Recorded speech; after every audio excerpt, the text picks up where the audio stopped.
Right now, the biggest thing in the way is a crash partially blocking the off-ramp 440 eastbound to I-65. Several problems on I-40 right now. Bellevue, left shoulder blocked by a crash at I-40 and Bellevue, Highway 70 south. And then an accident with the right lane block, 40 westbound at Hermitage Avenue. Also 40 eastbound at Fessler's Lane. I'm Ken Weaver.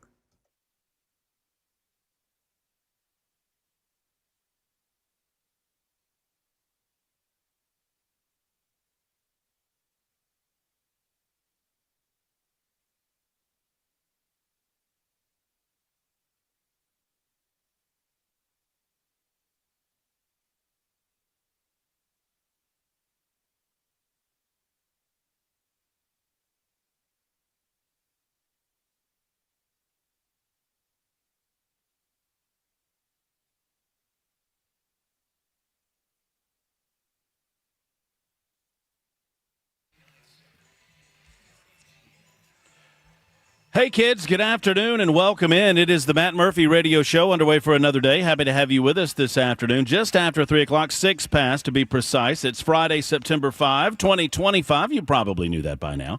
We've got lots going on and lots to do. You might notice a slightly different tone if you're listening on your radio dial, 99.7 FM. If you're listening on TuneIn, Spotify, iHeart, perhaps on Talk Television, you're watching us, then you already know we're on location on this Friday in anticipation of the big debate happening this evening at Cabaret, just west of Nashville, where 4 of the major contestants in the 7th Congressional District contest are going to face off tonight. It is brought to you by SuperTalk 99.7 WTN and AFP. That's Americans for Prosperity. We will be discussing a lot of that over the course of the afternoon. And I'll be taking, look, this hour and maybe some in the 5 o'clock hour after Friday, I will be taking last minute. Look, I got a little slot here in case there's extra time. I can slip in an extra question. If you've got a really good one, you can slip it in on the super text line at 615-737-9986. You can also call us up and let us know what you think about it at the same number, 615-737-9986. So that's happening later on tonight, and obviously there's going to be much discussion about that. Allow me to get the pleasantries out of the way, and then we'll get into the meat and potatoes of what's going on in the news today. It's episode 878 of our gatherings together, and I've loved almost every single one of them, It is also day 231 of the Trump second term. That's out of 1460.5. I like to remind the liberals that because you got a long way to go before you're done with this fella. I mentioned that it's Friday. That means it's a First Amendment Freestyle Friday. Anything on your mind? Anything you want to talk about? Anything in the news today that piqued your interest? Maybe there was something that happened earlier in the week. We didn't get to it. You felt like we should have gotten to it. If you want to wag your finger at young Jackson for any reason whatsoever, you're able to do that.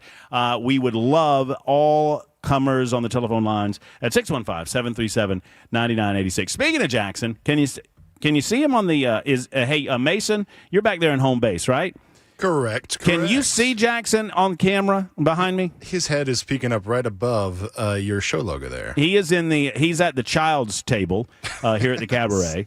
Matt stuck baby in a corner. Let's not pretend this isn't what this is. And Matt saw an opportunity to put baby in a corner. That's right. To humble me on my first week with his show. And here I am. I'm hanging out. Yeah, I put baby in the corner, and later on I'm going to lift him over my head on stage. Test the shoulder out. And then Matt will be out for another 2 weeks for another shoulder replacement.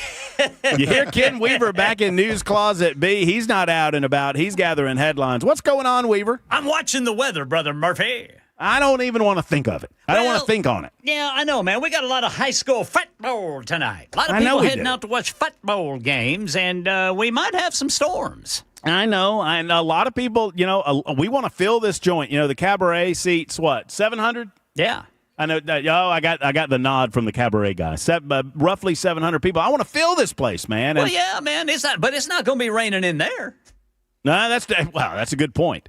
We don't have to go out of doors to get this on, to get this contest of skill happening on the stage tonight. But yeah, you worry about those football games, so y'all be safe out there. What is the time frame, Ken? Right now, the U.S. National Weather Service in Nashville says 4 to 10. Okay. So storms could start developing around 4 o'clock in West Middle Tennessee.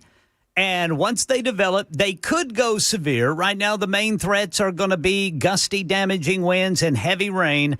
But as is always the case in Middle Tennessee, you cannot rule out a pop-up tornado. It's true. We hear it all the time. We say it all the time. Y'all just be careful out there. Do your homework before you get out and about, and make sure you got a little action plan if you happen to be out and about at one of the Foosball games this evening. You excited about Foosball this weekend? Who's the Sooners got? We got the mighty Michigan Wolverines. Big game. Y'all don't like the game of the week, Ken. Yes, sir. They are. Michigan has got a violent defense. I mean, a violent defense, and we've got a real young offensive line. I think this thing's going to be decided by 3 points, and it's going to be on some sort of errant punt snap into the end zone. Wow, that's very specific, Ken. That's very specific. Some errant snap into the end zone. Yes, sir. And I don't know who's going to do it. A safety of some sort, or either that or recovered for a touchdown. I like that. Is this game happening in Oklahoma or in Michigan? It is in Norman, Oklahoma. Well, that's good. You're at home. Yeah. I mean, I'm surprised. Heck, Ken, I'm surprised the Weaver clan's not piling up in the RV and heading on out there. Well, I got PTSD from last season. Matt, what do you put in the line of dadgummits we'll hear from Ken by the end of that game? There's going to be a lot of dadgummits.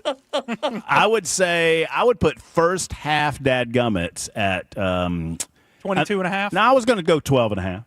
I think, hey, Bryce Underwood is a mobile quarterback for Michigan. Yes, sir. I think when he gets out of the pocket, that'll be 3 dadgummits in a play. Yes, sir.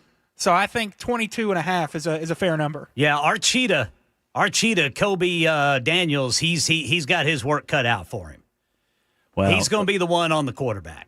Best of luck to you and yours, Ken Weaver. Best of luck to UT. I want UT to destroy whoever they're playing. Oh, well, they will. ETSU Buccaneers. Oh, yeah, that's good. Directional school time. I mean, Georgia, too. I mean, we're playing Austin Peay. No offense to you Austin Peay fans out there. You Governors fans out there, we love you. We appreciate you. You're going to get your check. Everybody will be safe That's after right. the game. Everybody gets a big check. Everybody be safe. But I want those UT volunteers all full of themselves. Guess where I'm going to be next Saturday? Where are you going to be? In Knoxville, Tennessee. Oh. Oh, yeah. Oh, that's going to be a good one, man. I got my parking pass today. All right. Brother Jackson, you going to be over there? Potentially. All right. I told him it depends on how tonight goes and how I might have a ticket for Jackson. But here's the thing, Ken. Yes. I don't know how this fool is going to act at a football game. You know what I mean?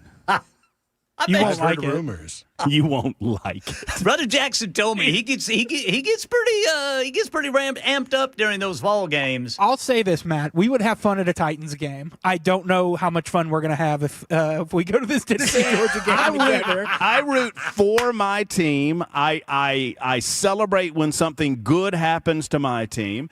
I will cheer and celebrate if something naturally happens bad to your team. That means it's good for my team. But I don't get in people's face. Jackson feels like he's a face getter-inner. I have been ejected from Neyland Stadium before, so take that as you will.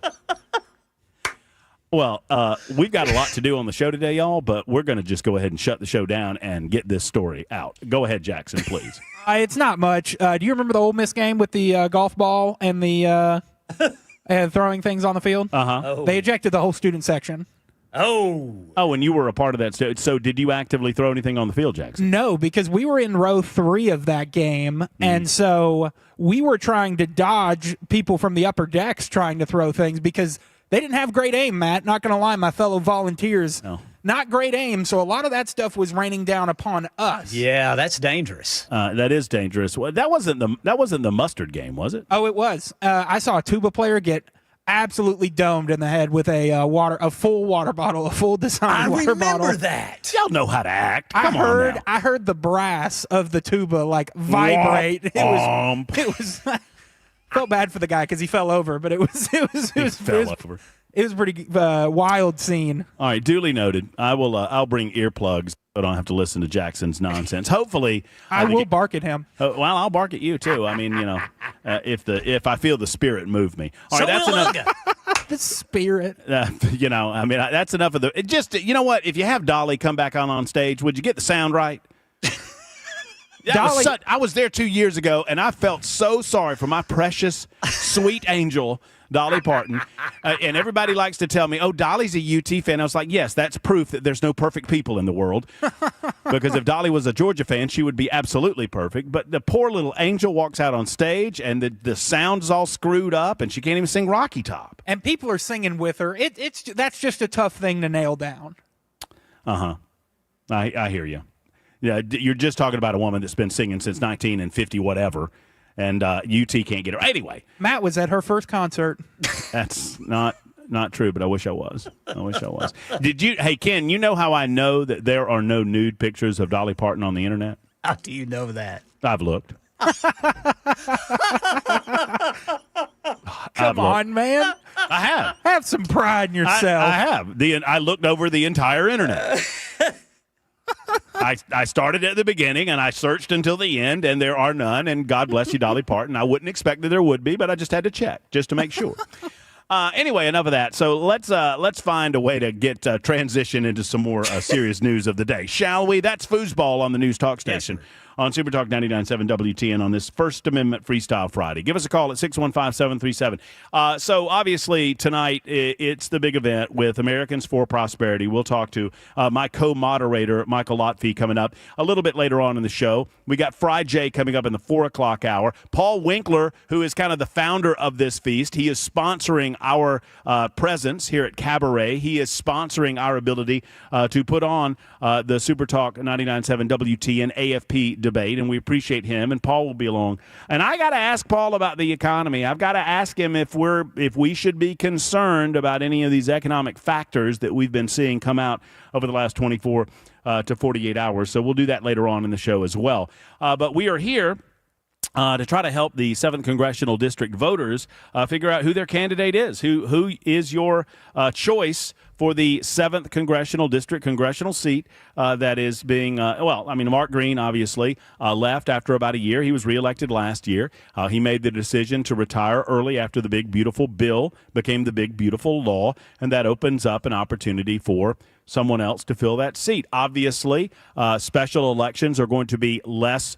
The voter turnout is expected to be less.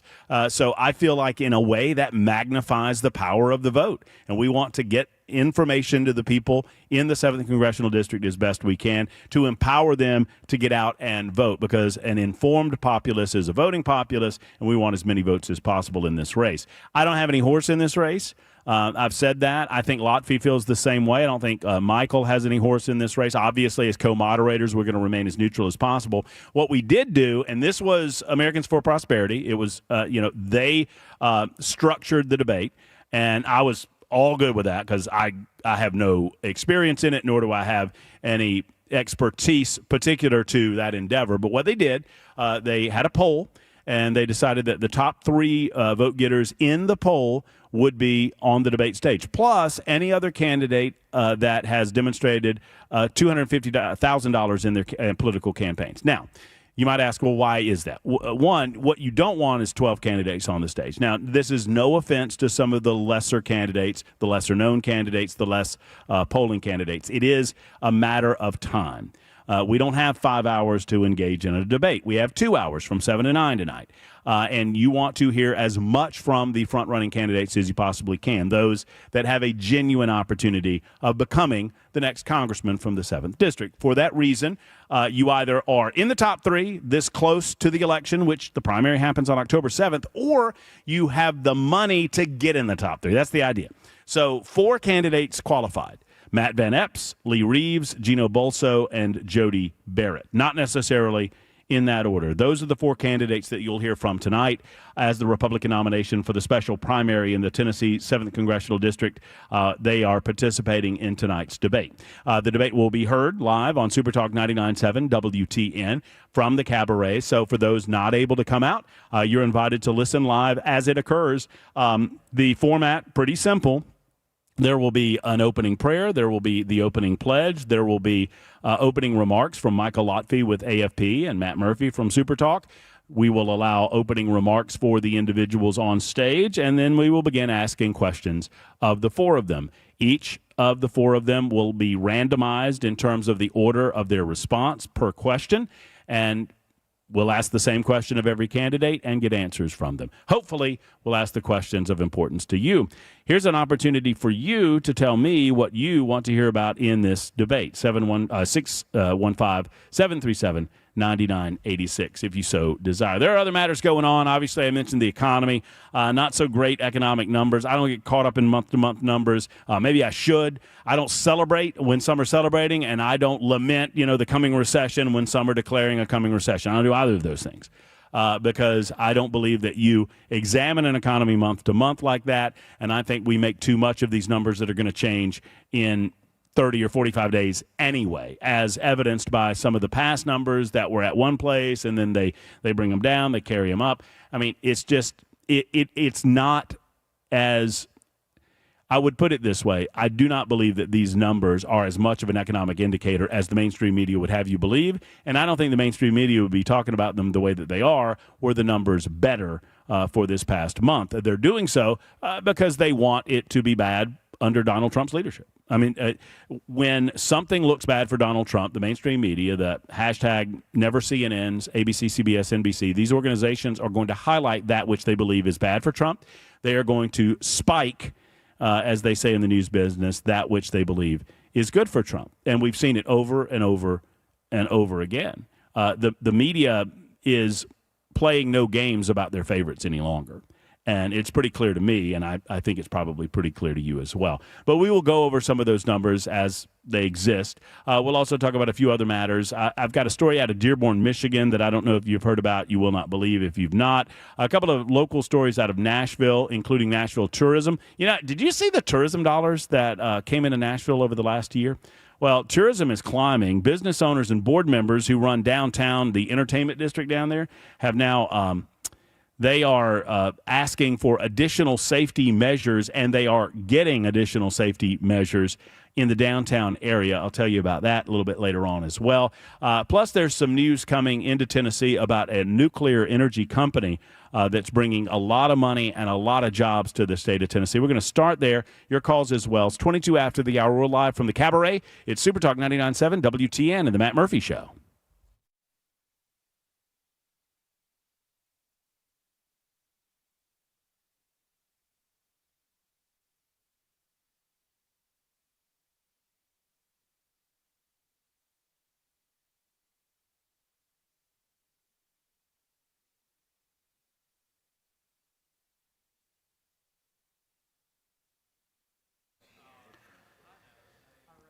Whether you're paying by the visit or enrolled in the Smart Care plan, friends, you'll always know you're getting exceptional care at an affordable price with Grace Point Healthcare. It's affordable, convenient, and comprehensive. They are a direct pay primary care physician. What does that mean to you? That means that insurance companies don't get in your way. Now, obviously, you can file with your insurance company for reimbursement after your doctor's visit, but you pay Grace Point Healthcare, and you know exactly what you're paying. And here's the deal. It's less than you're going to pay at these other guys because they're playing around with the numbers with the insurance companies. It's just nonsense. Plus, the insurance company starts getting involved with doctor-based decisions between you and your doctor, and that's no good. You don't want that. You want Grace Point Healthcare, where you pay $69 a month and you get unlimited office visits throughout the course of the year, plus free basic labs and diagnostics. And get this, now with the big, beautiful bill passage, you can have that $69 a month come out of your HSA account, and you don't have to worry about it from there. You get timely appointments as well. You don't have to wait weeks on end before you can get in at Grace Point, even for new patients. So call for an appointment today if you're not feeling well. 599-6868, 599-6868, or online. Modern medicine delivered the old-fashioned way. It's Grace Point Healthcare.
Heating and Cooling, your go-to source for all issues that you might have with your heater or your AC. Now, understandably, we've been talking about the AC quite a bit, and it was hot today, right? So the AC is probably working a little harder. We're at that time of year where if I tell you you've got to call somebody for your AC, all you're trying to do is get through the season. I get it. I understand it. We're kind of getting toward the end of the AC season. Got about another month or so where that AC will be pumping out, maybe a little bit longer. Well, that's what Jeff Eddy and Efficient Heating and Cooling, that's what they're here for, man. If you're trying to just make your way to the winter season, they can do it for you with Efficient Heating and Cooling. Secondarily, it is time, friends. I know it sounds early. We're just in the beginning of September, but it's time to start thinking about maintenance on the heater unit. Look, you do it twice a year, once for your AC and once for your heater. And it's $125 to have that unit maintenance to make sure that everything's running as it should. But it could save you thousands of dollars because they catch things that you might not be aware of, and then it goes out in the middle of the winter, and then you're kind of hosed at that point. Jeff Eddy and Efficient Heating and Cooling, that's what they try to do, is give you peace of mind in your home. Go to efficienthvac.net or call them today at 615-784-4424, 784-4424 for Efficient.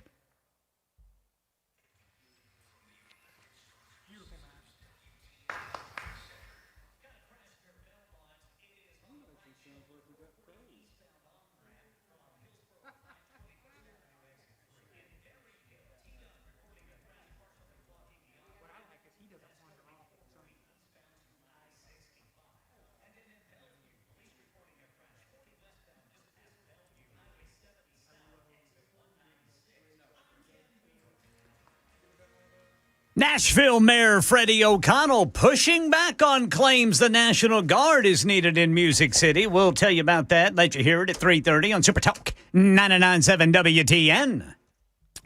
Thank you there, Ken Weaver. 28 after the hour. Super Talk 99.7 WTN. Freddie O'Connell, man. I can't wait to hear this story.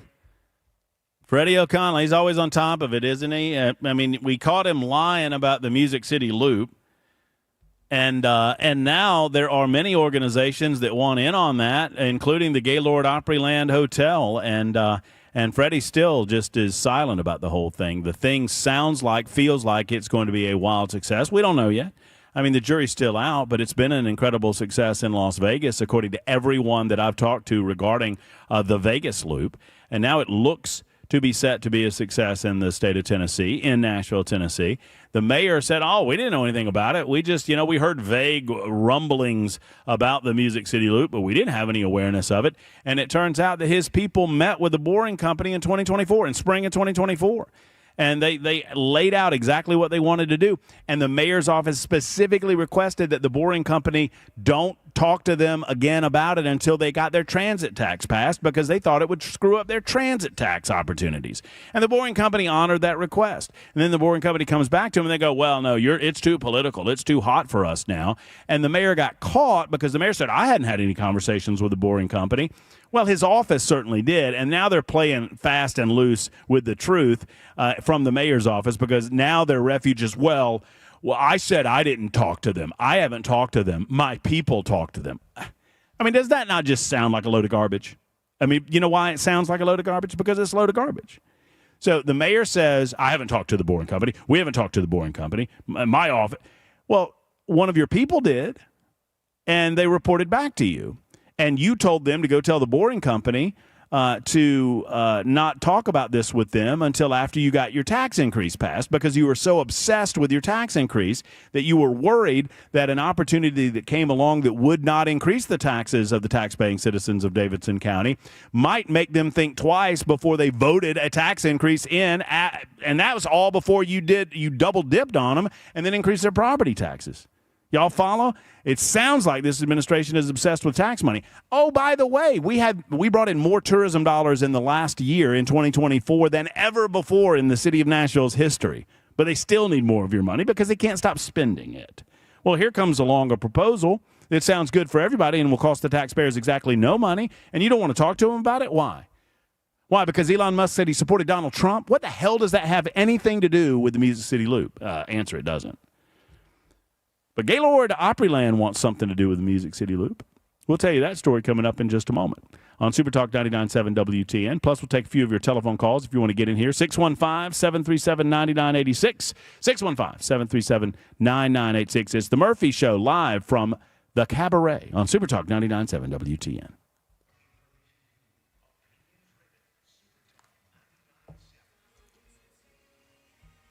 I'm Ken Weaver with your top stories. Everyone in Middle Tennessee under a level 2 out of 5 risk for severe weather starting here in about 30 minutes. Timeline's going to be 4 to 10 o'clock tonight. Everything's on the table, although a low risk. But again, we can't rule out spin up brief tornadoes. Full forecast and traffic coming up in 5 minutes. Right now in Nashville, Channel 4's Jordan James says Mayor Freddie O'Connell's pushing back on Republican Congressman Andy Ogle's claim that the National Guard is needed to fight crime in Music City because it's become notorious for gang activity, and he blames Mayor O'Connell.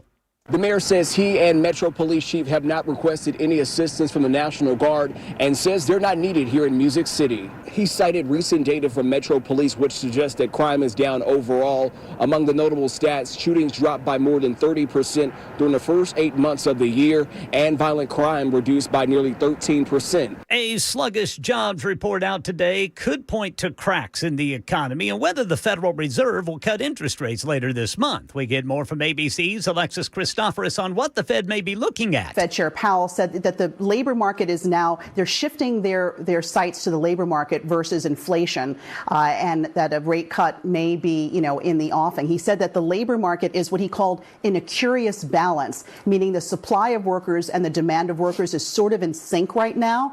It doesn't mean that the economy is about to fall off a cliff, but certainly folks are feeling less confident about their jobs. We saw that in a recent Conference Board confidence report. So, the job market is sort of the pillar of the economy. When that starts to crack, people can't spend as much on things. Yeah, so this report from the Labor Department says 22,000 jobs were added last month, well below the 80,000 that were expected. And that's the latest news. Traffic and weather next. I'm Ken Weaver, WTN News.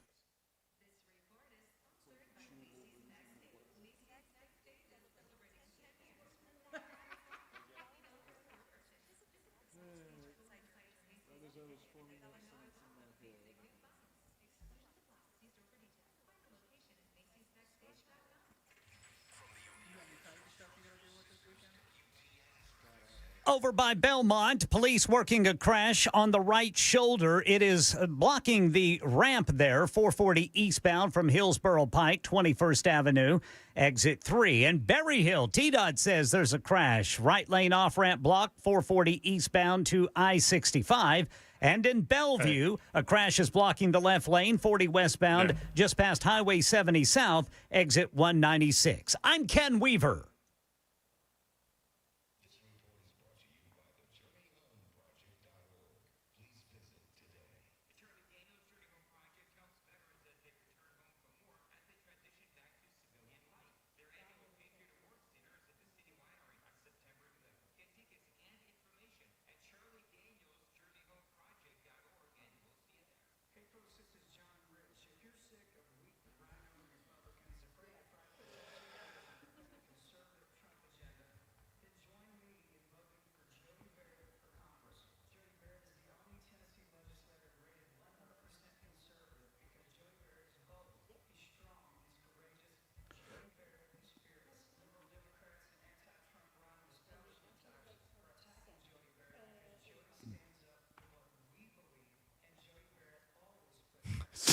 Somebody on the super text line said that they were eating lunch and NPR was on, and he said, I got ear raped by liberals for an hour.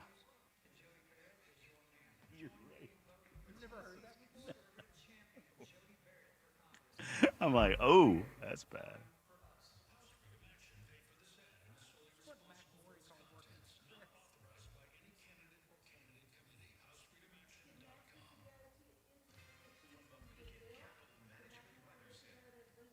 Oh, yeah.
I'm Pastor Alan Jackson, and I'm excited to invite you to join me for my brand new show on Super Talk 99.7 WTN.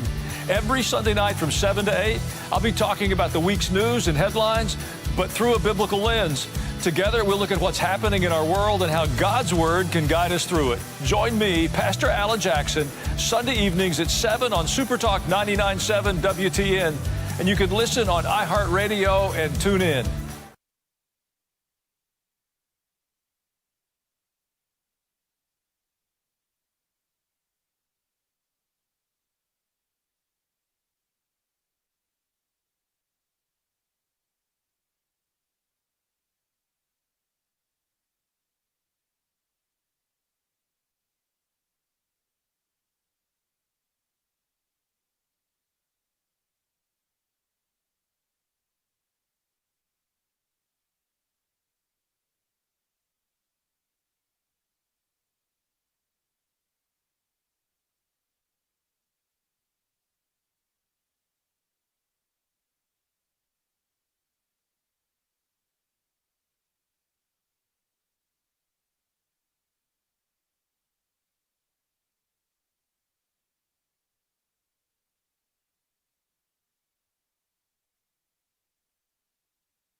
Talk 99.7 WTN. My name is Matt Murphy. This is the Matt Murphy Radio Show. Thank you for being around.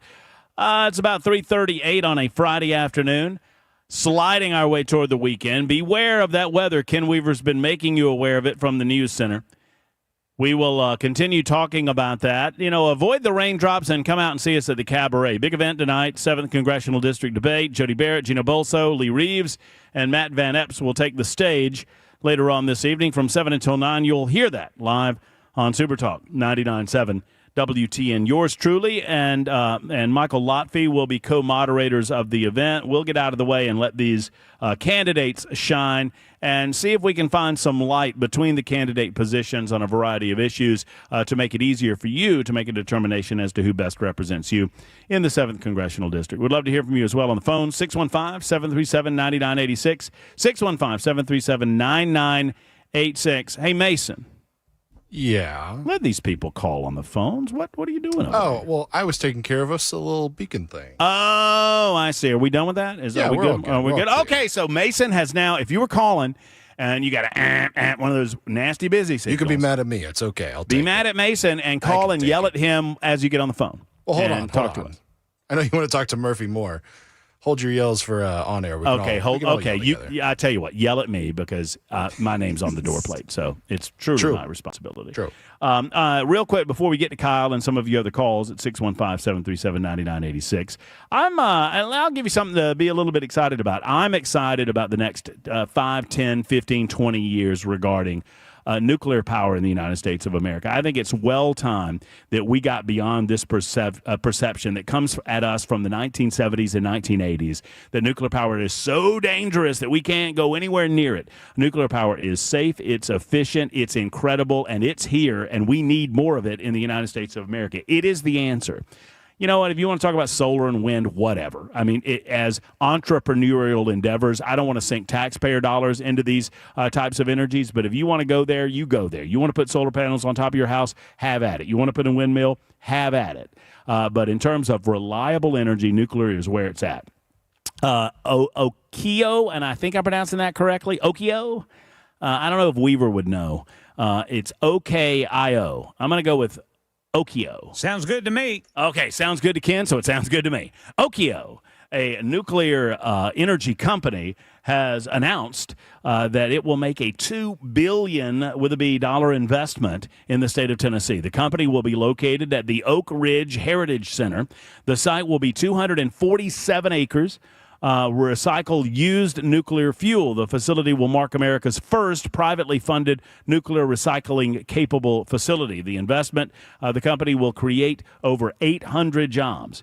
According to the story out of the Tennessee Star and Leahy's group over there, hat tip to that group. According to the state government press release, Okio is the fifth company to come to Tennessee utilizing the state's nuclear energy fund, which helps businesses relocate and grow in the volunteer state. The fund also helps universities and research institutions develop their nuclear educational programs.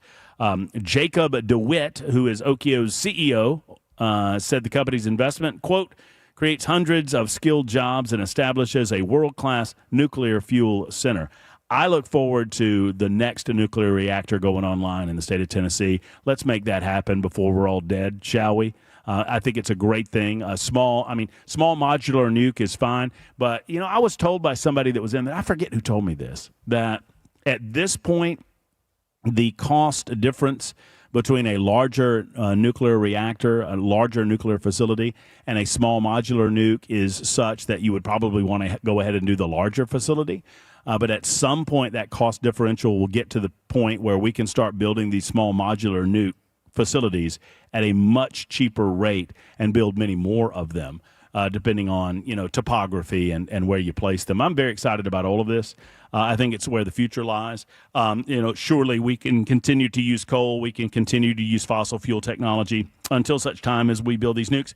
And once again, it's the future of energy in the United States of America, and it becomes almost limitless. Almost limitless. State Department of Economic and Community Development Commissioner Stuart McWhorter, who's appeared on our show on several occasions, said that Tennessee was the ideal location for the project. We look forward to seeing the incredible impact the project has. Grateful to welcome Okio to the Tennessee family. And we're grateful to have those folks as well. All right, let's get to the phones and talk to Kyle in Carthage on a First Amendment Freestyle Friday. Kyle, what is going on in your world, buddy? You cutting out on me. Oh, Kyle, well, I'm sorry. You're cutting out on me. Okay. Do you hear me now? I do not, Kyle. I don't hear you. Thank you. I'm sorry, Kyle. I can't help myself sometimes. That's the way I answer that question because if I couldn't hear you, how could I answer you? Yeah. Right. You get it. You get it. All right. Right. I'd like to ask the question, how are you going to nowadays distinguish between a true policeman and gangbangers? If one happens to pull you over and one comes up to you, with all this body art and so forth, it's almost like you can't really distinguish between who's a true police officer and who's a gangbanger. Nationally, I think that they ought to bring a law that, to have officials remove what can be seen on their arms and necks. If they could pay to get one put there, well, then they can pay to get one burned out. It's almost like a Mike Tyson starter kit. So you can't just say ban the tax. You can't say ban the tax parlors. I think they need to start at the academy with the clear-skinned, fresh, Ricky recruits, no tats, and document these recruits' arms and face and tats, whether they get them before or after entering service. I need a little feedback on that. Then also, I'd like to know about the loop, whether the loop would be just the north and south, east and west deal. Would it have some spurs to it? There's going to be some spurs. Don't you worry about that. Okay. So the initial route, I can answer the loop question pretty quickly. The initial route, the routes have to be on state-owned property as opposed to city-owned property because the city is not working with Boring Company right now, but they will eventually. The success of the early stages of this program, the city will come on board, I promise you, as evidenced by some privately owned organizations and organizations that are controlled by different entities not having to go through the mayor's office. It's my understanding the Music City Center wants one of these terminals. And Gaylord Opryland Hotel wants one of these terminals too. And you'll see more of that. I guarantee you that people investing on the East Bank, where they're building that new stadium, they're going to want one of these terminals as well. So, and apparently they have the technology to go under the Cumberland River. So I expect that you're going to see more of these things spurring off. I mean, they do that they do it in Las Vegas. There's a couple of different spurs in Vegas. And I think they'll be doing it in Nashville as well. Now, Kyle, let me ask you something. I want to talk to you about this. Okay. What did a tattoo ever do to you? Say again? What did a tattoo ever do to you? A tattoo, it just it deters me from knowing when really to, say for instance you get pulled over by a policeman. Right, and is this person in a police car? Yes. Okay, and do they have a uniform? Do they have a uniform on? Yes, over do in they, Wilson do they have? County. Is there a badge on that? Is there a badge on that uniform? A badge on the uniform? Yeah, I really think it's probably. look for one. I think it's probably a cop. It was. You know what I mean? It wasn't a cop. No, this wasn't a cop. Wait, so And he had I a went police car? Yes, I went to court about it. It was thrown out. Well, who was it? I forget the name. It's been a couple of years now. But that was thrown out. I believe it might have been a policeman that got fired or something from his job. And the judge just told me to walk. Huh. Whether they found this person or not, what have you, it could have been somebody got fired and they decided they were just going to go do some damage to some people, and before they left the force. So that's the way it happened. Tell me a little more. I am intrigued by this story. So give me a little back. So you got pulled over by someone that was claiming to be a police officer that wasn't a police officer? Had the full police uniform on, the riding in the squad car and everything. That did happen. And I noticed something was somewhat soured in the milk when I got stopped, that he wouldn't come up beside my window and face me. Mm-hmm. It was kind of like I had to look hard over my left shoulder to really see that it was one. And then he had the lights blaring in my face so much that I kind of accepted the ticket. It was for making a right turn on a Christmas night, and I had a flasher on, and I just woofed it up, beefed it up, just anything to get me to court. So wait, so he wrote you a ticket? Exactly. And then left you alone. And then left me alone, let me go. So and then you found out. I'm just trying to understand this. And you found out later. So you got a ticket, and then you found out later that this guy wasn't really a cop. It wasn't really a cop. The judge just said walk. It just said, "Oh well, we'll take care of that." Huh. So I was never really charged. Never had to pay any money or anything. So to your knowledge, did they arrest this individual or charge this individual with impersonating a police officer? No, they didn't. I believe that's what happened, though. Huh. Not that I know of, but I was never said anything else about the ticket. You're saying you went to court over a ticket that was written by a fake cop? Yes, an impersonator.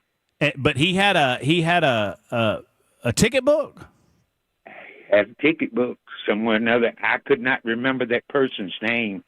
And like I say, it happened here in Wilson County. Well, and I'm not here to. I'm not here to. I'm listening to the story as you're telling the story. But Kyle, let me ask you this: as I try to understand this, what do tattoos have to do with any of this? Okay, it's because that you just can't distinguish whether. Kyle, hold on a second. Kyle, the guy was in a police car, right?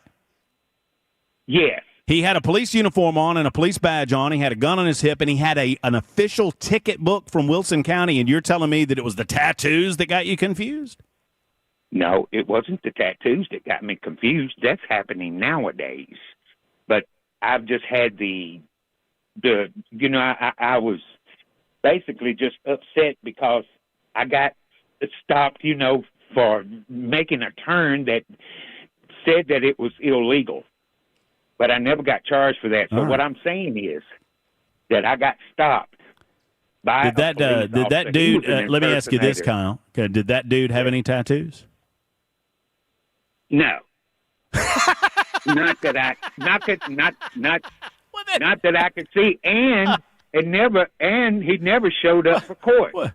Well, I mean, of course not. He's a fake cop. So, but I'm asking about the ones that about all the body art nowadays. But hold on, Kyle. I'm not trying to belabor this conversation, but it's amusing me, and I'm not amused. I'm not laughing at you. I'm laughing with you. But you're saying you got fooled by a fake cop who had no tattoos.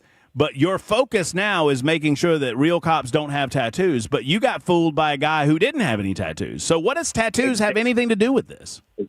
Exactly.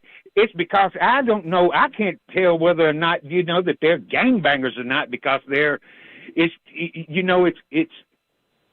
readily prevalent nowadays. Well, yeah, a lot of our former military men and women who go into the military and perhaps get tattoos through the U.S. Marine Corps, the United States Army. Sometimes those individuals come out of the military service and they join the force. Or, tattoos are pretty commonplace, Kyle. Listen, Kyle, thank you for the call. We'll get some response on this. Maybe there are people that agree with you. I appreciate you very much, Kyle. Maybe some folks agree with you. Bye-bye. Yeah, thank you very much. Maybe some folks agree with Kyle. I'm just a little confused. He was focused on the tattoos, and then some guy stopped him, but it turned out that guy didn't have any tattoos. Y'all with Kyle on this or not? 615-737-9986. It's 53 after the hour.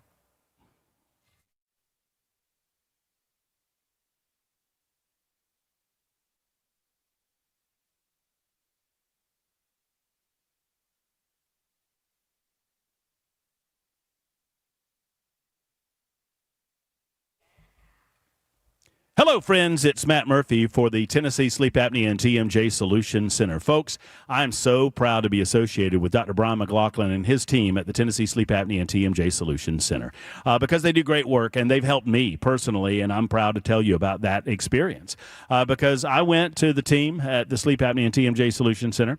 I told them that I was, feeling low energy, and at the time, Dr. Stephen Pons said, maybe you got sleep apnea, Matt. I said, no, I don't snore that much. I don't know why. I wouldn't have sleep apnea if I don't snore. Well, I was one of the 20 or so percent that do, and I now have an FDA-approved oral device that fits in my mouth. It is custom designed for my mouth, and yours will be too, and I sleep better. The airway stays open. I breathe better throughout the course of the night. It is absolutely fabulous in every way. And I strongly encourage you, if you're not getting the sleep that you think you need, if you're not waking up feeling energized, or maybe you snore and your partner's noticed, contact Dr. Brian McLaughlin. 2 locations in Murfreesboro and in Brentwood. They're in network with most insurance. It is the Sleep Apnea and TMJ Solution Center online at TennesseeSleep.com.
Here, Nashville Mayor Freddie O'Connell pushed back against Congressman Andy Ogle's claims about the National Guard in Music City. Coming up at 4 on Super Talk 99.7 WTN.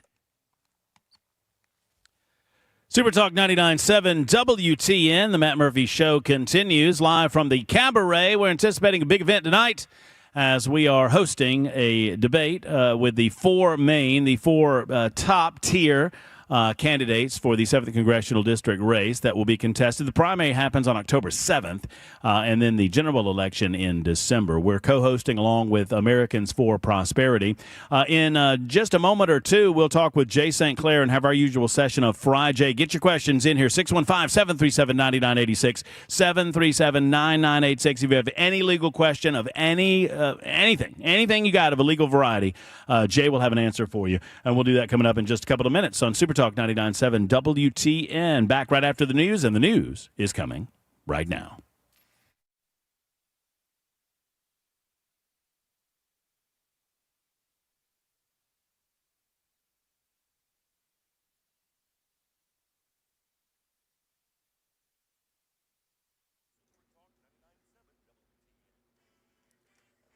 Four o'clock on the dot. I'm Ken Weaver with your top stories, and everyone in Middle Tennessee is now under a level 2 out of 5 risk for severe weather starting now until 10 o'clock tonight. If storms were to develop, there is the potential for them to go severe, and we can't rule out tornadoes. Full forecast and traffic coming up in 5 minutes. Nashville Mayor Freddie O'Connell pushing back against Congressman Andy Ogle's claim that the National Guard is needed in Nashville to fight crime, calling the suggestion absurd. This is a congressman who is himself under investigation and seems to be showing off for the president so he can get a pardon. This is somebody who is involved in a political race of his own but seems more invested in a city he neither has an office in nor lives in. It is absurd hearing his claims about crime stats. O'Connell says data from police shows crime down overall, shootings by 30% and overall violent crime by 13%. Meanwhile, News Channel 5 reported this week the federal criminal investigation into Ogle's campaign finances has been on hold for nearly a year after career prosecutors withdrew from the case in January during the presidential transition, leaving its fate uncertain. And right now in our nation's capital, we have the strongest military in the world. We have the greatest equipment in the world. We have the greatest manufacturers of equipment by far. There's nobody to even compete. And you see that with this and so many other things. Yeah, that's President Trump before signing the executive order that changes the name of the Department of Defense to the Department of War. We've been talking about this Department of War. So we won the First World War. We won the Second World War. We won everything before that and in between. And then we decided to go woke and we changed the name to Department of Defense. So we're going Department of War. A permanent change would require approval from Congress, and legislation's already been introduced in both the House and Senate by Republican supporters to codify the change. Today's jobs report shows 22,000 were added last month and could mean an interest rate cut when the Federal Reserve meets later this month. We get more from ABC's Alexis Christoforous on which areas gained and lost the most jobs. Once again, it's health care. We saw a decent number of jobs added there, but it was almost completely offset by another loss in federal government jobs. Government jobs down about 92,000 since the beginning of the year. And as for what the Fed does with interest rates later this month, Chairman Jerome Powell has said they're shifting their sights to the labor market versus inflation and that a rate cut may be in the offing. That's the latest news. Traffic and weather next. I'm Ken Weaver, WTN News.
Drivers are having to come to a complete stop at times, 440 eastbound between 65 and 24. Now, we have a crash near Belmont.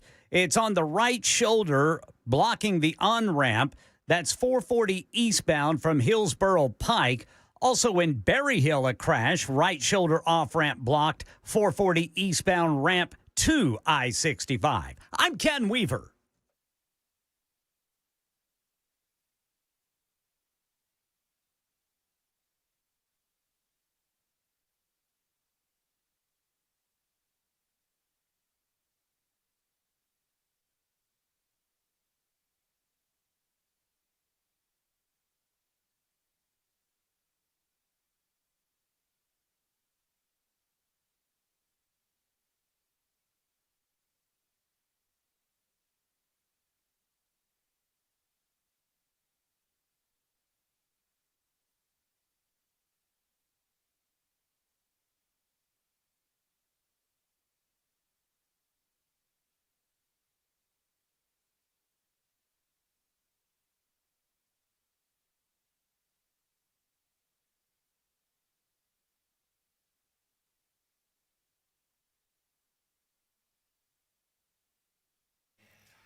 All right, kids, here we are. Here we go. It's hour number 2 of the Matt Murphy Radio Show, Super Talk 99.7 WTN. Thank you for being around. 6 minutes after 4 o'clock. And look, they're already piling in early. We got audience members coming in. Who let the folks in Orange in? I just did that to get that look on. Yeah, I accomplished my goal. Thank you for being around. Appreciate you, whether you're in orange, green, red, whatever. We would love to see you out and about later on. Listen, I understand the storms are coming. I understand that we've got some rain coming into the area, maybe some wind, maybe some thunder boomers and whatnot. Y'all be careful. We're indoors, though. That's nice. And a nice, sturdy facility here at the Cabaret, where Super Talk 99.7 WTN is setting up a base camp, if you will, along with Americans for Prosperity. Doing so in anticipation of a big debate that's happening later on tonight. I will be co-moderator of that debate along with Michael Lotfi.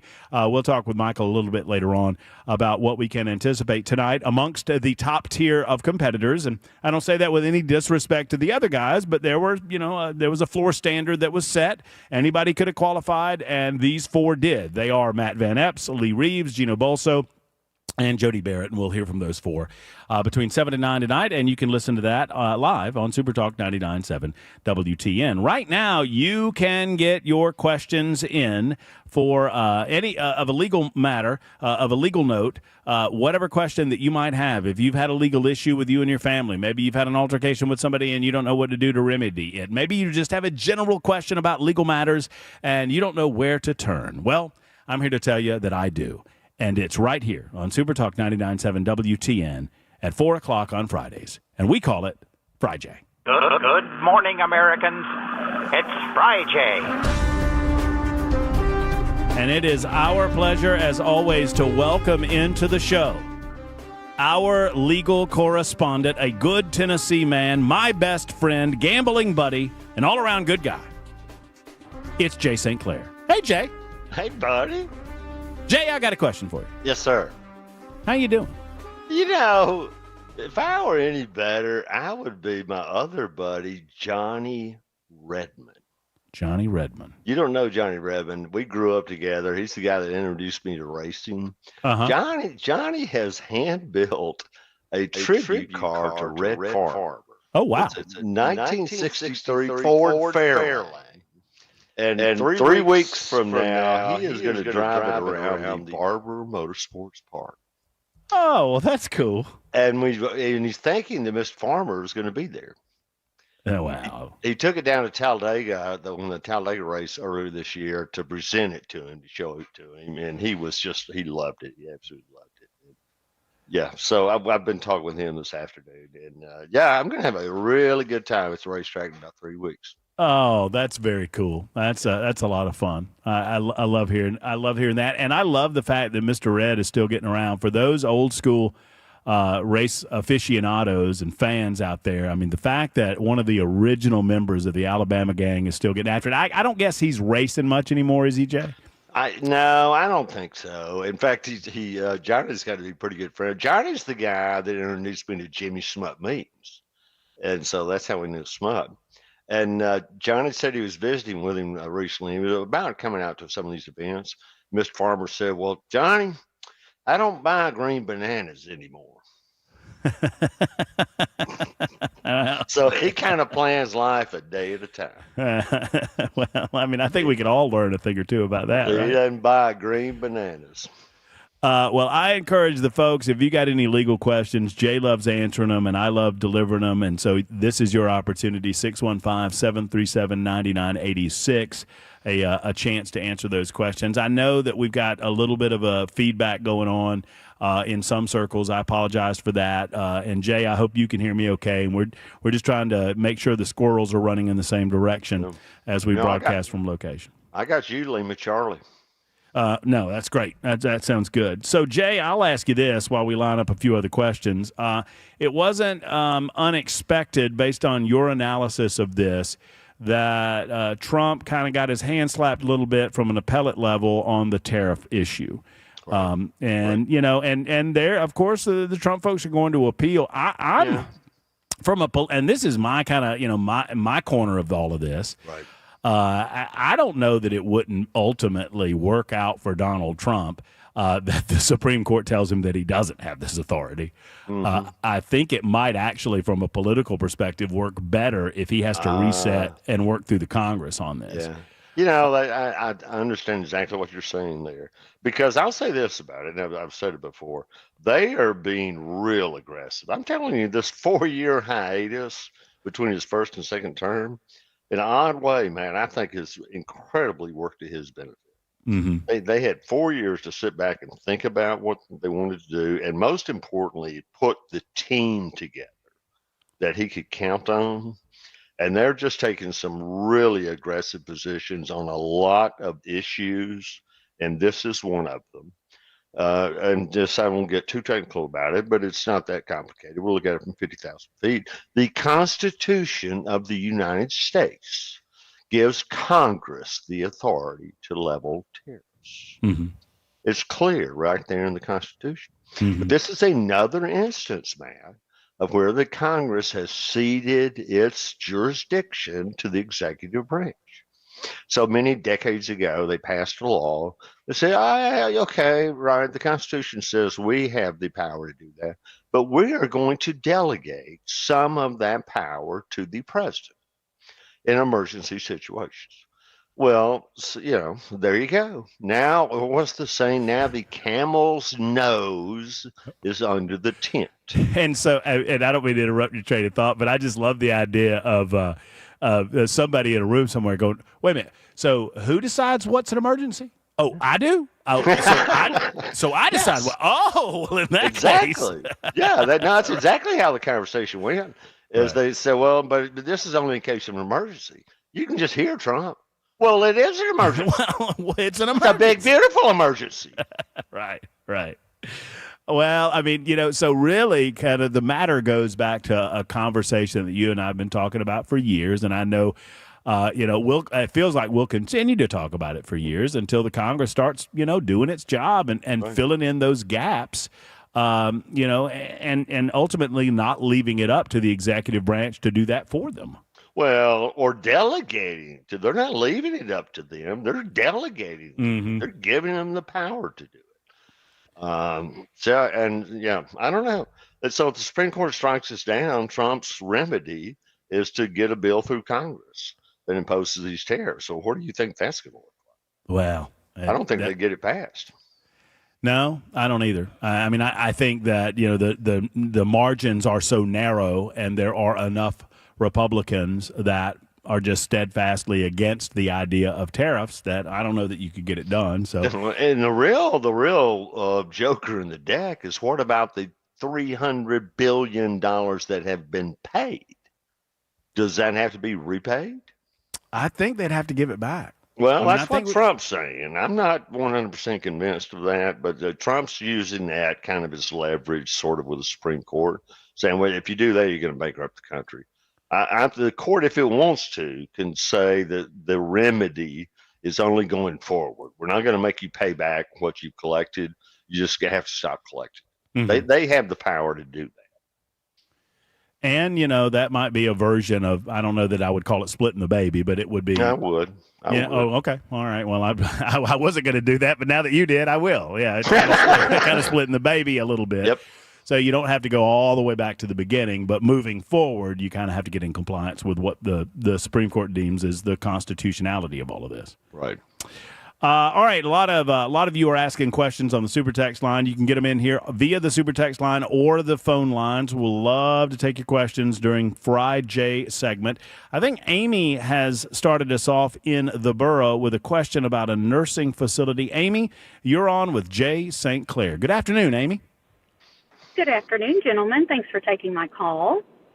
Of course. My question is, yes, my mother has been in a nursing facility. She had a massive stroke in June and has been receiving her therapies at a local facility.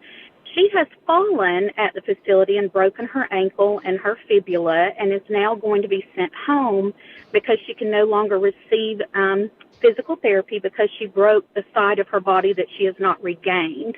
Mm-hmm. My family is thinking of filing a lawsuit just to cover the care that she's going to need that's now going to come out of pocket.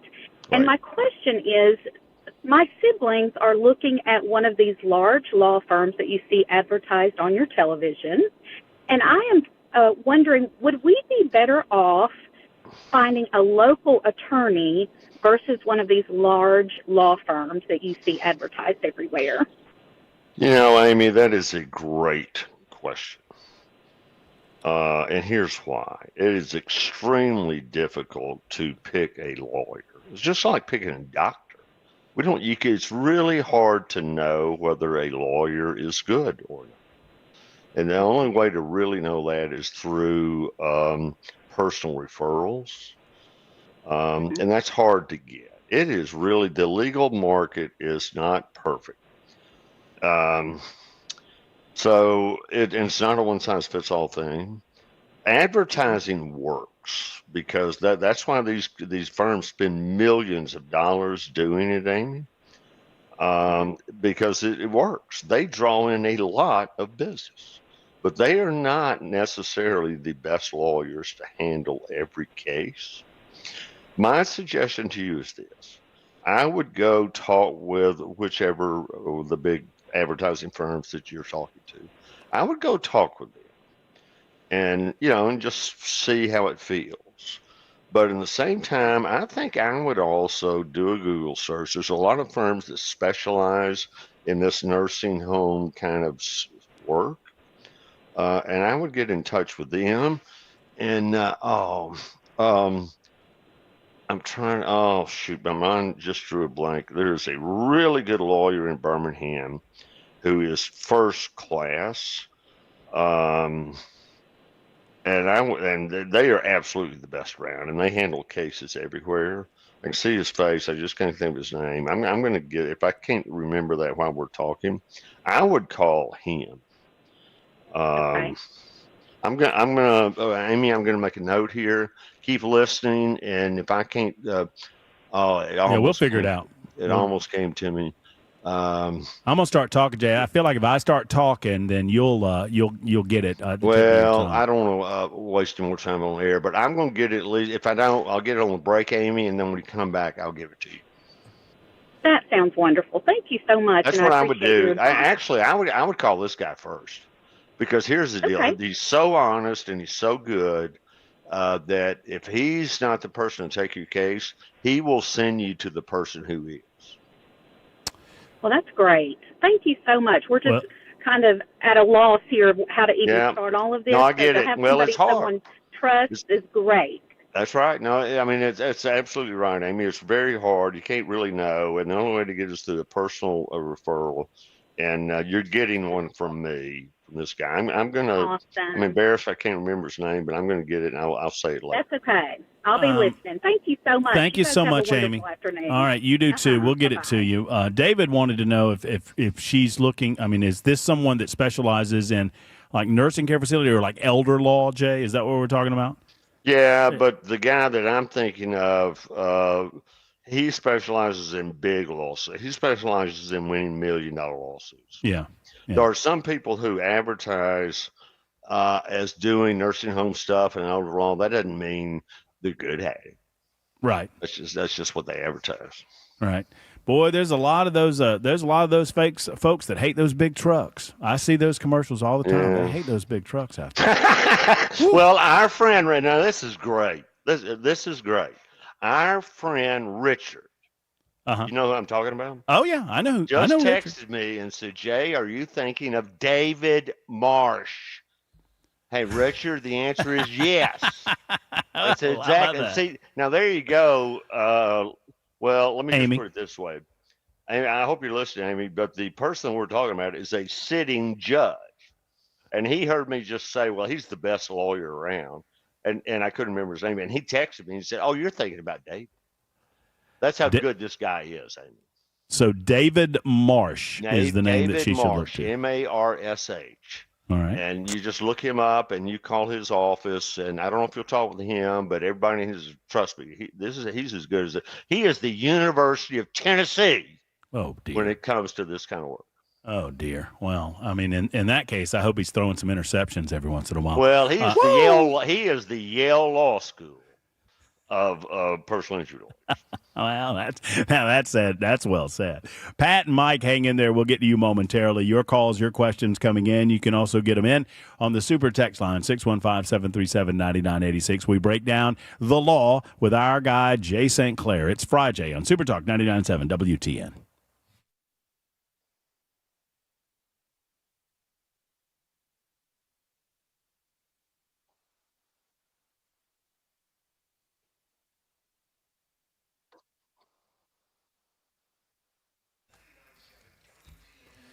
Hello, friends. Matt Murphy for my friend Shane Ring and Cover Nash. You talk about people with expertise. Boy, Shane Ring's got it when it comes to health insurance. He understands all of the marketplace, and it's important that you talk to somebody that does. Oftentimes, when you dial a 1-800 number, oftentimes when you dial someone even locally, you're talking with someone that is attempting to sell you a particular product, right? A particular health insurance product, and that means that you're not necessarily their customer. The health insurance company is their client, and you are the person that they're trying to draw in to become a buyer. That's not the way that Shane Ring works, right? Shane believes you're his customer, and he's trying to find the best available health insurance plan for you on the entirety of the marketplace. And he's got some great plans to talk to you about, like, for example, a nationwide PPO plan that gives you the freedom to choose your doctors anywhere in the United States of America with a $250 deductible and flat copays after the deductible. That's what it's all about, folks.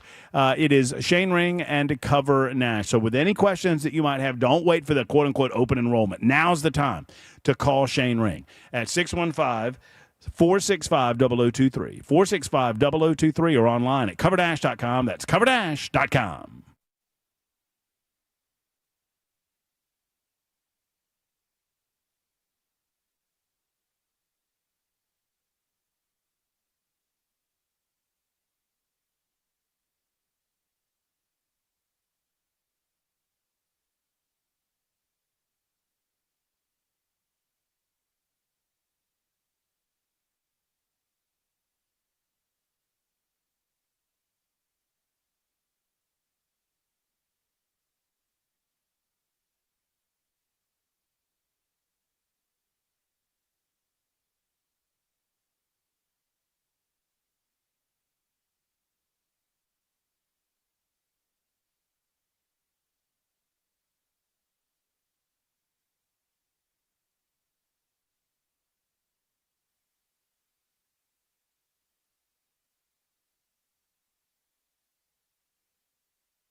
Alpha and Omega is not certainly new to the computer industry. They've been around for a while now, since 1998. And I laugh when I say that because I've talked to Michael Eddy about this. And Michael says, boy, have things changed. I mean, you can imagine, right? In 27 years in the computer industry, I mean, cybersecurity wasn't a concern really in 1998. Boy, it's a concern now. So if you're worried about your contract with your IT professional, why not call Alpha and Omega and let Michael and his team sit down with you and explain what they can do for you. One, they're local. Every call that is made into Alpha and Omega, you get a local person right here in Middle Tennessee, never a call center anywhere else in the country or overseas. Secondarily, they deliver what they promise they will deliver. Customized solutions grounded in best practices. You can enjoy emergency services available, rarely needed, but they're there for you 24 hours a day, 7 days a week. Plus, they protect you and your business. They protect your clients with excellent cybersecurity. There are 14 different ransomware attacks that happen on a daily basis, mostly to small and medium-sized businesses. Protect yourself with Alpha and Omega. Go to 615-784-0096. 784-0096 or online a&o.net. That's a&o.net for our friends at Alpha and Omega.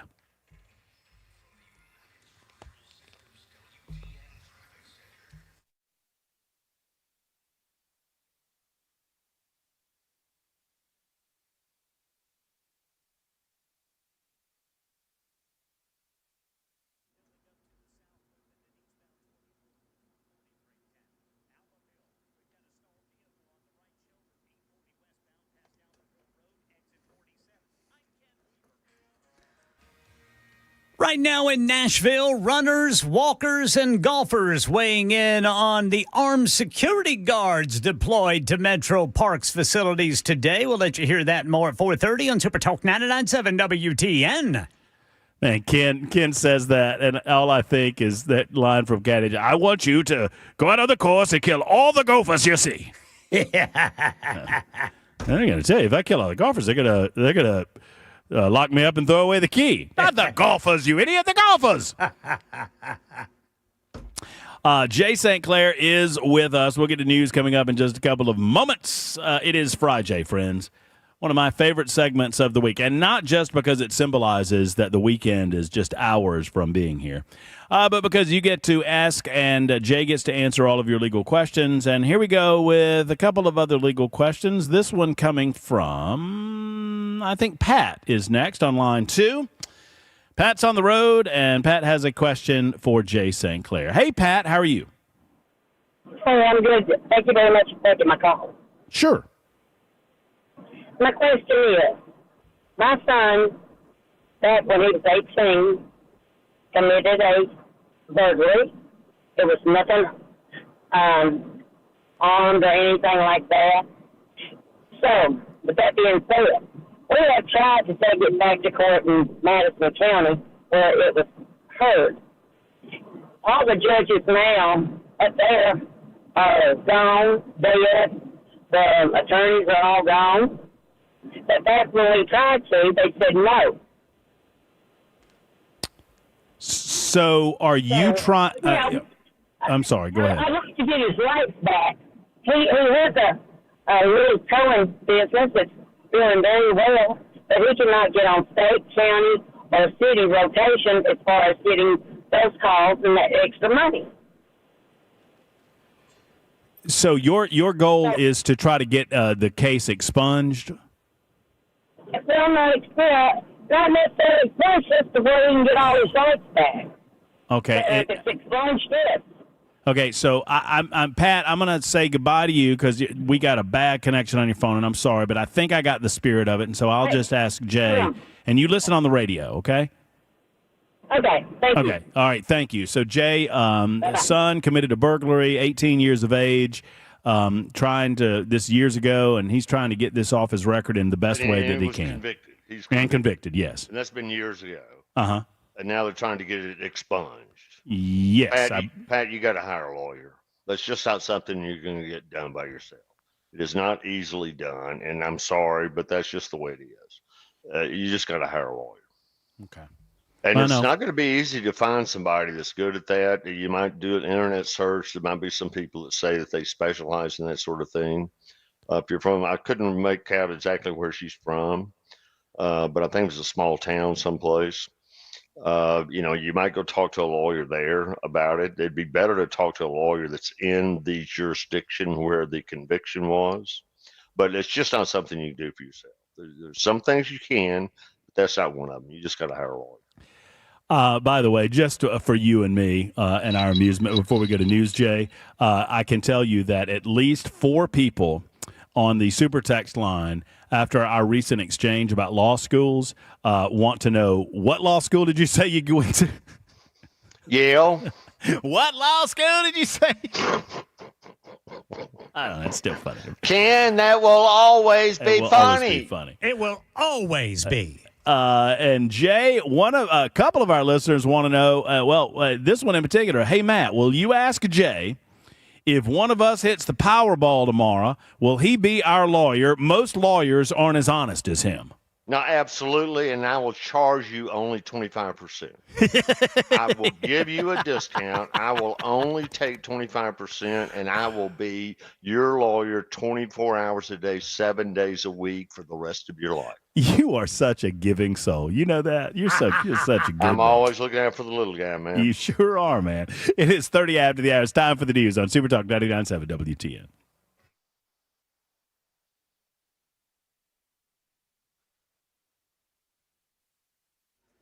I'm Ken Weaver with your top stories right now. It's the weather.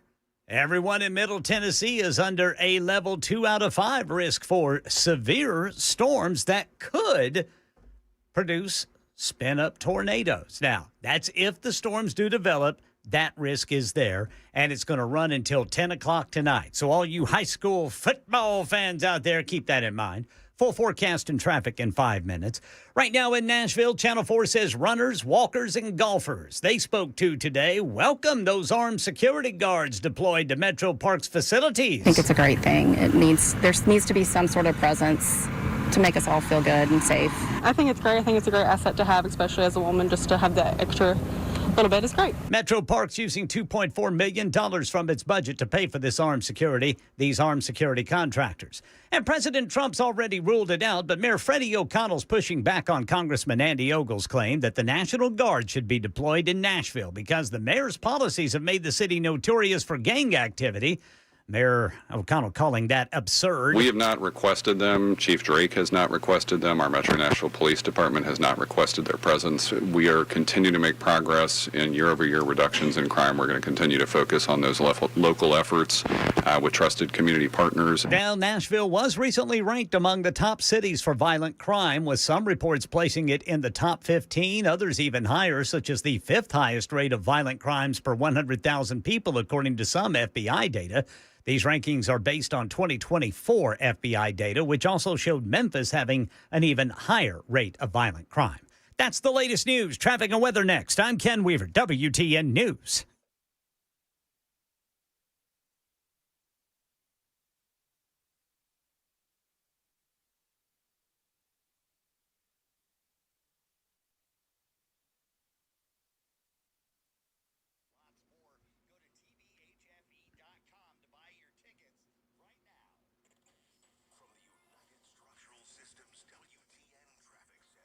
All right, right now we are coming to complete stops at times. East Loop, eastbound downtown. Also the eastbound South Loop downtown before 65. And then northbound 65, you're coming to complete stops right before the South Loop. And then a complete stop before you get going again, eastbound 24 from 440. We have picked up a crash in Rivergate, 65 southbound after exit 95. I'm Ken Weaver.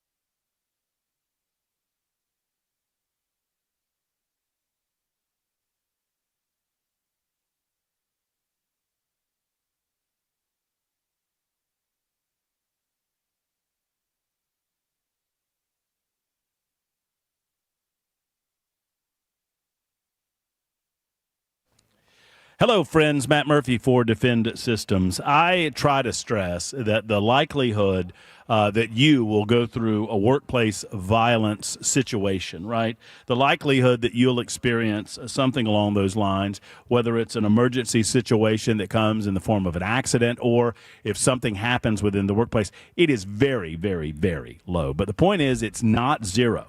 And with that in mind, it is time to get trained up. Friends, we cannot just hope that it won't happen to us. Not anymore. We see too many of these issues happening on television, too many of these issues happening right here in our neck of the woods. So it's time to get trained. And the person to go to, the company to go to is Defend Systems. You've heard Brink Fiddler on my show. He is excellent, the best at what he does in terms of workplace safety, of making sure that you are as safe as can possibly be in terms of active shooter response, workplace violence prevention, site surveys and threat assessments, all customized to your individual facility and customized to your staff or the people that you have around you. If you are a decision maker, any place that people gather, you owe it to yourself and your company or your business or your school or your church to contact Brink Fiddler and Defend Systems. Call 615-236-6484, 236-6484, or online at defendsystems.com.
All right, friends, Super Talk 99.7 WTN. We continue with the Matt Murphy Radio Show, broadcasting from Cabaret.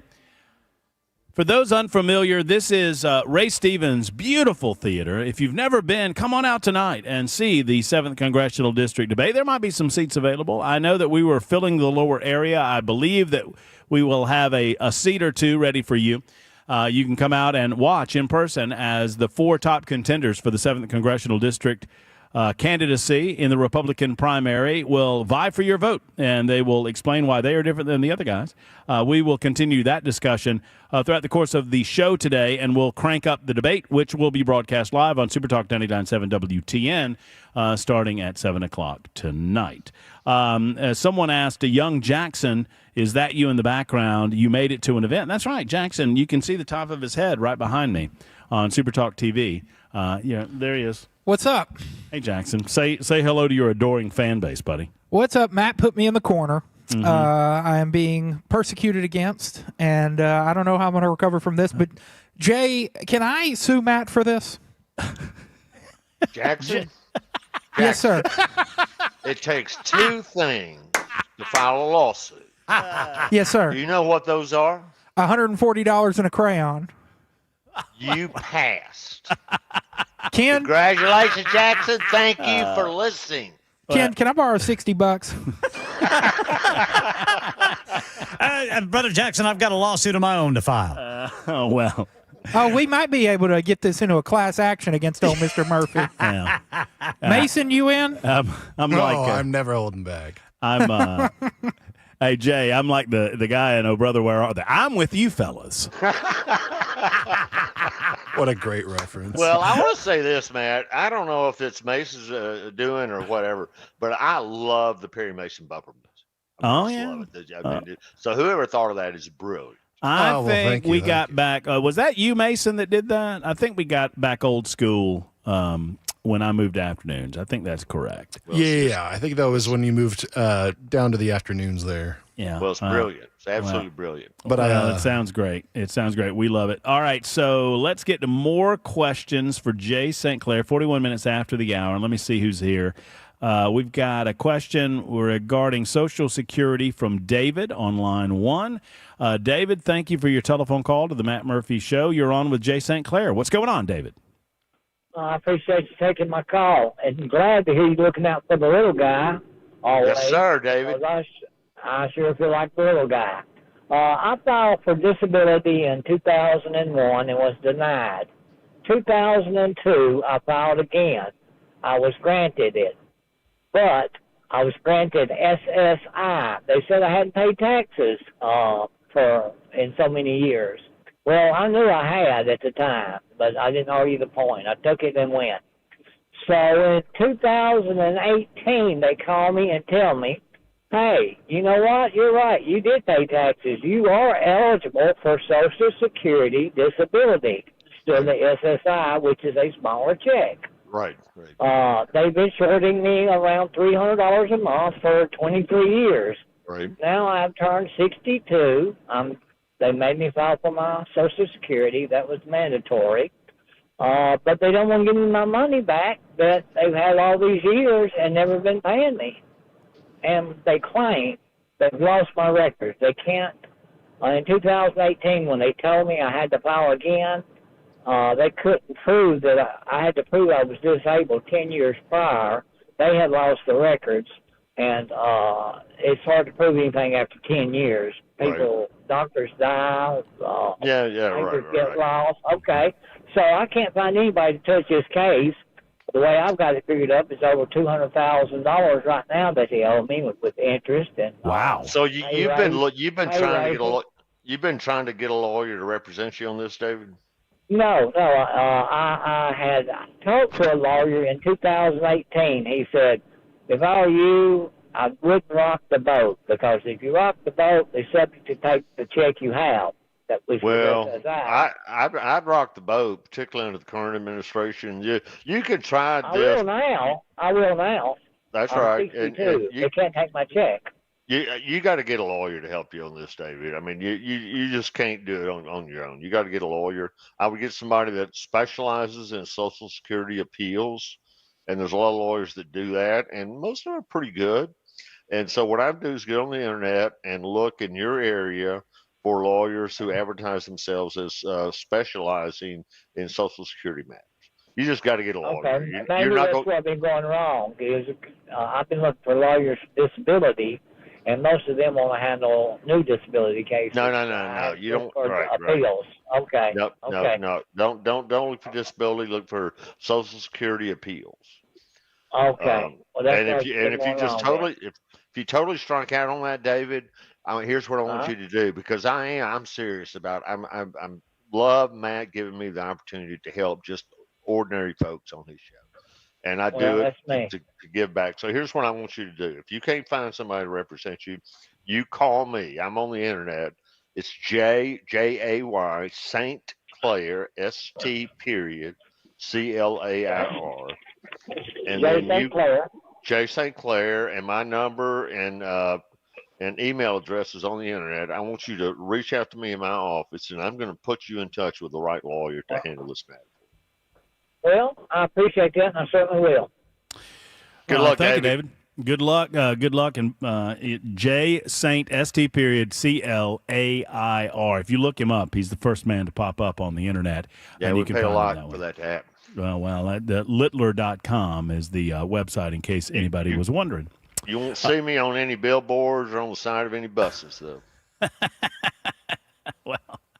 I could make a comment, but I'll refrain. I don't. And you know who else you won't see on billboards or side of buses? Who's that? David Marsh. He doesn't need to advertise. Yeah. Somebody was texting and said, I was yelling David Marsh into the telephone. That's it. That's David Marsh. That's how good he is. I mean, that is just how good he is. Let's talk to Mike next up on line 3. Mike, you're on with J. St. Clair. How are you, Mike? Pretty good, but then I've got 2 questions now after the last conversation. I'd like to ask Jay one thing. He said that Congress can only impose tariffs. But then no. What I said is not that Congress can only impose tariffs. The Constitution gives Congress the right. Mike, I'm going to hang up on you if you don't listen, okay? You can try to overtalk me, but don't overtalk our guests, okay? Yeah, so what's your question, Mike? My question is, can the president impose tariffs? Well, he did. I mean, he's done it. Can he, if the Supreme Court rules in Trump's favor, will you agree with it? Yes. Well, I will agree that that's now the law of the land. Thank you. Well, thank you, Mike. Mike, you got one more. You've got the most pleasant person I've talked to today. I have, for some reason, my spidey senses are telling me that Matt and you may have had some unpleasant interaction. Well, Hey, Mike, pop number 2. Sock it to me, Mike. Let's go. What's number 2, buddy? All right, number 2. If President Trump wins the case, and he will, and therefore you're going to admit that Trump was right and the courts were wrong, then when you say yes, Trump is right, are you going to get on the air with Matt in the future and say, you know what, President Trump was right. The courts that are doing these ancillary things like appellate stuff. Let me ask you this one thing. This is a master You're class. taking a long time to cover a little bit of ground. It's a master class in how not to ask a question, Mike. Let me ask you something, Jay. You're going to have to talk faster. When was the last time a Supreme Court overruled or an appellate court? Because right now the tariff thing is that Trump... the last time that the Supreme Court overruled an appellate court yesterday. Yeah, goodbye, Mike. Yeah, goodbye, Mike. Let's talk next week. Thank you, Mike, for the telephone call. Mike must get paid. Mike must get paid by the word. Oh boy. I knew that was a mistake when I did it, but I did it. So it is what it is. Fun. Oh no, it's all good. But you're right. Mike is being around Mike reminds you to just take a lighter look at life. You know what I mean? Enjoy the little things. Let's see. 48 after the hour, Mr. Jimmy in McMinnville. Jimmy, you are on with J. St. Clair. Thank you. Hope you're having a good day. Yes, sir. Can you hear me? Yeah, louder's better. Louder's better, Jimmy.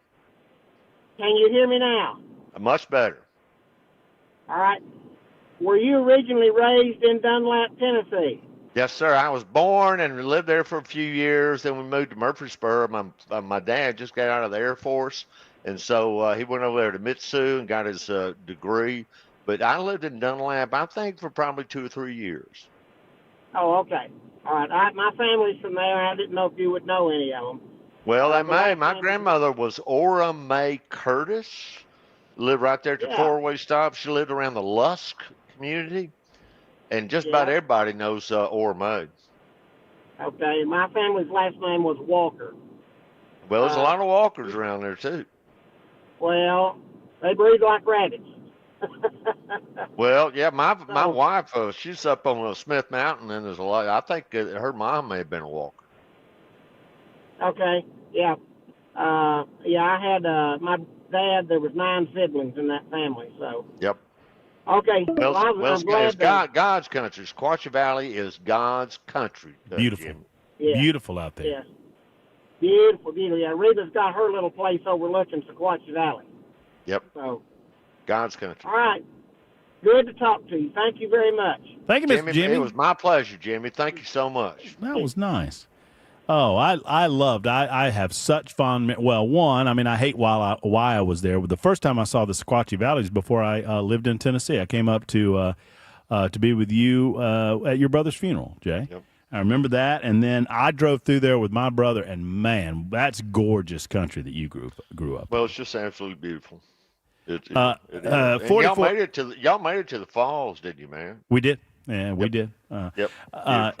4460 has written in, Jay, and says that Mike needs to cease and desist.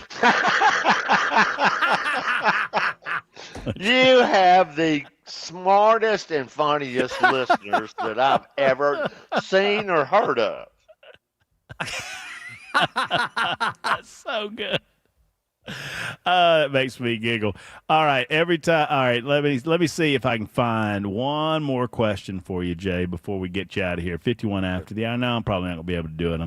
I'm loading these things up. Hold on a second. Well, ask Jay if there. Okay, here's one. My mom has a living trust. When my father passed away, she gave each of us farm property or a house. My eldest brother received the existing ranch and is able to farm it for money. He does pay her some because it's over $1 million. My older brother received another piece of farm property and sold it for $500,000. I received a house worth about $425,000. All of this is in California. I'm the only one in Tennessee. My problem is I've never received rent from the house, and my mom said I couldn't sell it until she passed. She eventually gave me you know what? I'm going to send you this question, Jay, because this is a little bit of a complex one. Yeah, and I'm going to have to see the trust, man. We're not going to be able to go very far because I can go ahead and tell you the answer is we got to see the trust document, man. Right. We can't. They just have to go by what's in the document, and without seeing the document, I can't tell you. Right, because eventually, I mean, what's being asked here is there any way for us to get equitable amounts? Because they feel like, no, but see, we don't know what the trust says, man. Right, We don't know if the trust said a share and share alike, that everybody's supposed to get exactly the same, or maybe the trust says that Mason gets property number 1, Matt gets property number 2, Ken gets property number 3, and Jay gets property number 4. Right. No matter what they're worth, right? Yeah, and no matter what Property they're worth, come right? in. So we just got to see the document. Jay, man, time has flown by. Always a great hour. I love it, brother. Have a wonderful weekend. Be safe if y'all get any storms down there, okay? Thank you, brother. Miss you, man. All right, take care. There's 53 after the hour. That's Jay St. Clair. That concludes Fry. Jay, we'll get back on subject and talk about this big debate happening tonight in about 2 hours from now at Cabaret. It's the Murphy Show on Super Talk 99.7 WTN.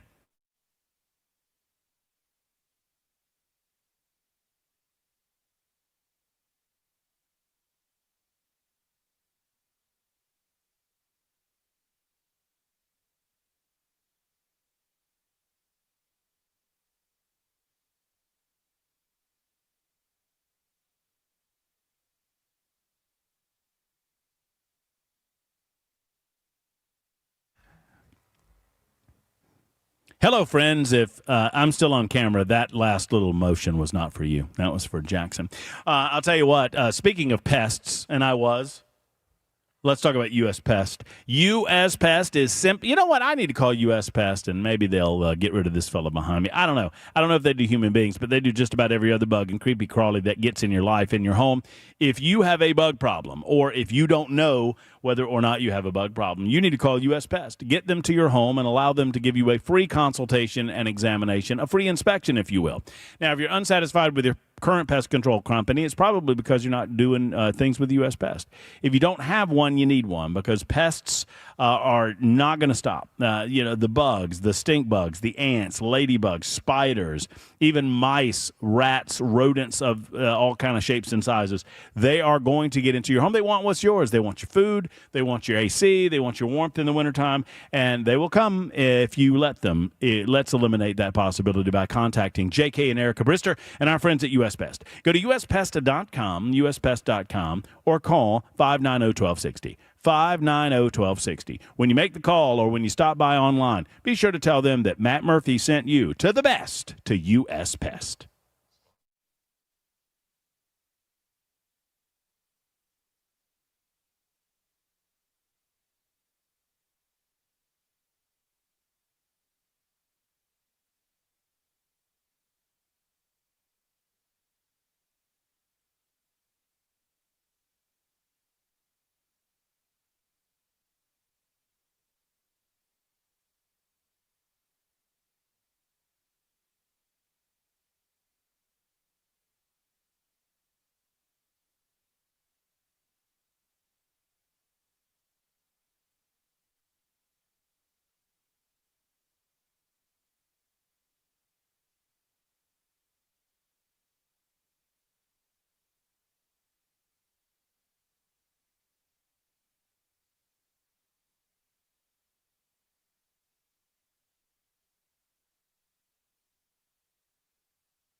Y'all going to the game next week? You know, the Tennessee Volunteer game. Have you gotten your game gear ready? I mean, maybe you're going, or maybe you just want to celebrate another Vols victory.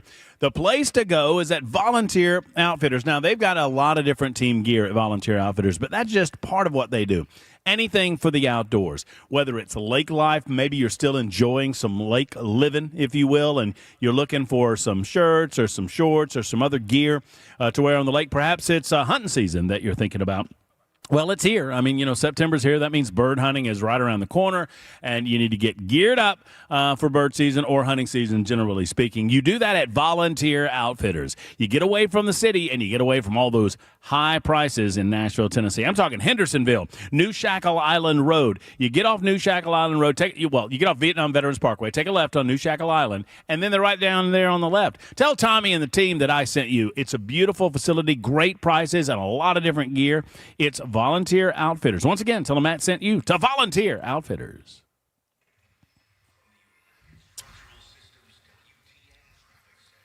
You're all jacked up like you're on Mount.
5 o'clock on the dot. I'm Ken Weaver with your top stories, and everybody in Middle Tennessee is now under a severe thunderstorm watch until midnight. In fact, about 112 miles west of Nashville, we've got severe thunderstorm warnings in effect. This will be for Henderson County, the community of Lexington there. All this activity is south of I-40, and it is moving to the northeast. Full forecast and traffic coming up in 5 minutes. Right now in Nashville, Channel 4's Jordan James says the mayor pushing back on a Republican congressman's claim the National Guard is needed in Nashville because it's become notorious for gang activity because of the mayor. Mayor Freddie O'Connell cited crime data from Metro Police, which suggests that crime is down overall as one of the reasons why the National Guard is not needed. Bringing troops to Nashville is a conversation being fueled by the Trump administration. Although the president has not ruled out the National Guard being deployed to Tennessee, some lawmakers are all for it. In a social media post, Congressman Andy Ogles called for troops to be brought to Nashville, citing crime concerns. Mayor Freddie O'Connell says his team has not called for help. The mayor also announced that they're going to be hiring for a director of crime prevention and reduction, a position that reportedly has been several months in the making. Now, Nashville was recently ranked among the top cities for violent crime, with some reports placing it in the top 15, others even higher, such as the fifth highest rate of violent crimes per 100,000 people, according to some FBI data. These rankings based on 2024 FBI data, which also showed Memphis having an even higher rate of violent crime. Meanwhile, these ladies telling Channel 4 they like those new armed security guards deployed to some Metro Parks facilities today. I think it's a great thing. There needs to be some sort of presence to make us all feel good and safe. I think it's great. I think it's a great asset to have, especially as a woman, just to have that extra little bit is great. Metro Parks using $2.4 million from its budget to pay for the armed security contractors. And election 2026, District 32 Republican State Rep Monty Fritz on WTN's Chris Hand Show today. I'll humbly submit, but boldly proclaim I'm going to run to be governor of the state of Tennessee. Why? I'm running against what I think is an embedded establishment politic in Nashville that, quite honestly, brother, thinks that people like me shouldn't even apply for jobs like this. So what's wrong with Tennessee, Monty? I think there's a great thirst for liberty in Tennessee, and I think there's a great distaste for a government that's growing out of control, a budget that is growing out of control 59% in the last 6 years. That's not small government. That's not responsible. So Fritz is up against heavy hitters, Tennessee U.S. Senator Marsha Blackburn and 6th District Congressman John Rose in the Republican primary for governor. That'll be in August. And that's the latest news. Traffic and weather next. I'm Ken Weaver, WTN News.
Bordeaux, we picked up a crash. Briley Parkway southbound at Centennial Boulevard. Then in Berry Hill, a crash on the right shoulder off-ramp.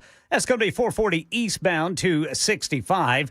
440 westbound right before 65. Police reporting a crash there. And then 65 southbound after Vietnam Veterans Boulevard, exit 95. 40 westbound in Williamson County, just past exit 182. There's a crash. I'm Ken Weaver.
Hey, friends, Matt Murphy and the Matt Murphy Radio Show. We continue. It is officially, for many of you, the weekend. If you're off at 5 o'clock, I'm pleased to note that it is 6 minutes after, and that means if you've got Saturday and Sunday off, enjoy your 2 days of rest and relaxation. Now, hopefully, you're planning to come out and see us at the Cabaret later on. The proceedings, the doors open, probably you could get in here in 30 minutes or so. Officially, the doors open at 6 o'clock. There'll be libations, adult or otherwise, for purchase. No food tonight. Several of you have asked about that, but there's no food on sale tonight at the Cabaret. But there is going to be a lot of fireworks as we have 4 big candidates for the 7th Congressional District race to be decided. The primary on October 7th and the general election later on in the year to replace Mark Green in the 7th Congressional District. More on that coming up in the next few moments. So congratulations if you've already made it to the weekend. We got a little work to do here at the Cabaret, and once again, we would love to see you. We are at the Cabaret thanks to our friends at Americans for Prosperity. We appreciate partnering with those guys, but our participation on Super Talk 99.7 WTN would not be possible without our man Paul Winkler. He is so good to us. I absolutely love his knowledge, his wealth of expertise when it comes to all things financial matters. I happen to note that he is also my personal financial guy, and I love the fact that he's got me on track in so many different ways with regard to that, and it's just good to see you, brother. How are you? All right, hold on a second. Wait a minute. We're gonna let me make sure this is on. It is on. Okay. There we go. Me. I checked it. You were doing everything you needed to do. What's up, man? Except for the traffic out there was horrible, but everything else is great. You and I talked about it a minute ago that I say about Nashville traffic. Nashville traffic's fine until it's not, and then it's not. Yeah, it's like the weather. It changes pretty quick. Wait for it. Well, thank you for kind of being the father of the feast when it comes to us being out and about. We appreciate that. That was fun. And look, we're going to have a lot of eyeballs on this thing. I mean, man, oh man, everybody gets excited, especially during debate time. It is the talk. Everybody's talking about this, aren't they? Yeah. I mean, I see it everywhere. Facebook, everywhere. People are like, should be a lot of fun. Have opinions, don't they? There's an opinion or two. And you know what? I know this, as they used to say, the kids used to say, this probably doesn't sell any newspapers. But I reminded a couple of days ago, it just was on my heart to say, if you're a Jody Barrett person, wonderful. If you're a Gino Bolso person, Matt Van Epps, if you're Lee Reeves, whoever you are, just let's remind ourselves that these are all good guys. They're called to public service. I mean, one of them's going to win. Somebody's going to lose. A lot of them are going to. But, I mean, all of these guys are called to present themselves before the public. And I think we've got a lot of good choices. Yeah, it's easy to throw stones. Especially Monday morning quarterbacking, and then try to and assume what people actually believe and what they're all about, that they're evil, and so a lot of times people do. I make a good living throwing stones. I know. You're good at it. Oh well, thank you. I appreciate that. You're good at what you do too, and which is why I thought maybe I need to ask you this. Yeah. So, these monthly job reports, right? Every month, it's a big news thing. I mean, they love them, because they get a headline in the newspaper, or they get a headline on their to lead whatever hour that they're doing on their 24-hour news cycle. But then they always revise it. Like they announce it, and then a month later they revise it. Well, because some places don't actually report their numbers, and they have to go back and revise it later because people are lazy. I run a business, and I get these surveys, and it drives me crazy. You got to fill out this survey, and I might be late filling it out or sending it in. So God knows that may want to fill out this stuff. Well, actually, is that going to be better? Is that going to be better, Mike? Yeah, give me that. All right, there you go. Have that. Okay, so if I run a business, and the last thing that I want to do is fill out surveys and go through all the paperwork. Right. You got enough paperwork. You run a business. It's ugh.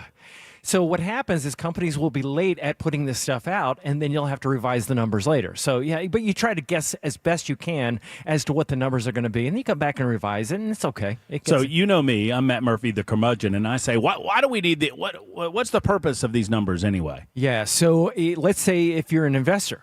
Okay. The value of stocks in general is the present value of all future earnings of a company. So I look at the present value, what I think earnings are going to be in the future. I discount it back to the present. So let's say I had a company that was going to have no more than $1 worth of earnings 1 year from now, and I knew that the rate of return should be about 10%. This is a simple way of understanding this concept. What do I pay for that stock? If it has no other value and there's nothing else in the company, I would pay 91 cents. So 10% of 91 is 9. 91 plus 9 is $1. I'll get $1 a year from now. Okay, so how did I come up with a price I was willing to pay for the stock right now? I had to figure out what the future earnings were going to be. What goes in those earnings? Cost of goods sold, operating expenses, expenses for interest, and all of these things. These are all the different components that determine what the earnings are going to be in the future. That helps investors figure out what to pay for things. So it's important to know, hey, what are the jobs numbers? What are things? What's happening? What's going to be happening in the future? What's likely to happen? Maybe fiscal policy is going to be based on this. What interest rates are going to be, and those types of things can determine what we're going to do based on those numbers. Well, I feel like my instincts were correct in that it's more of a question of investment. It's more of a question about the markets. It's not so much it's not as political as we've turned it into. I mean, it feels like it's being used as a political football. Oh, it sure is. Yeah, it's sure used as a political football because we want to show that the current president isn't doing their job. Right. Or, that type of thing. For sure, it's used for that particular purpose. But that's not what the purpose of the jobs numbers. No. It's really, we need to make sure that we have a handle on what's happening, where we might need to make changes. Maybe there are some things going on that we need to change legislatively because of the jobs. So a lot of the unemployment numbers have been as a result of dropping back in the number of government jobs. But, you know how that's waxed and waned over the years. I've been here 2 hours. I get no lights. Paul Winkler gets here for 2 minutes. And man. Look, the lights came on. And I'm living right. You must be. You must be. All right. You're going to help me. All right. Whether you know it or not, you're going to help me. Oh, wow. Okay. For all my life, I wonder why we need the Federal Reserve. Okay. And I don't understand why and maybe I'm asking a question maybe I'm asking the wrong question, because I'm confused why we need the Fed in addition to the Department of the Treasury. Why couldn't the Treasury Department accomplish the same thing that the Fed does? So let me start here. How do you explain the Federal Reserve to people? Well, it's a central bank. They handle, for example, it used to be that check clearing wasn't something that was so simple. Banks wouldn't honor other banks' checks and things like that. They do fiscal policy as interest rates, trying to adjust interest rates, but they only control the short-term interest rates. When we look at countries around the world, name a country that doesn't have a central bank. I come at this in a different way. You would have to, if you do an AI search, you could find that countries that don't have central banks are countries you wouldn't even have heard of, or most people wouldn't have heard of. Or let's look at central banks that actually have a lot of government control. What are a couple of them? Argentina comes to mind. Venezuela comes to mind. China has a lot of centralized control. So what we want is an entity which is like the police force over the banking system to protect the banks against in nefarious activities and things like that. If you go back to 1907? Oh gosh, what was the year of that? I don't know. Banking what are crisis. we talking about? J.P. Morgan was literally acting as the central bank at that point in time. So you look back at that point in time, there was a run on banks. You had runs on banks about every less than 10 years. And what happened was they would go to J.P. Morgan. They say, hey, we're having a problem here. Our bank is insolvent. We're dealing with some issues here. And he would say, hey, fellas, you need to come over to New York, because he wasn't going to go to Washington. He would make them go to New York.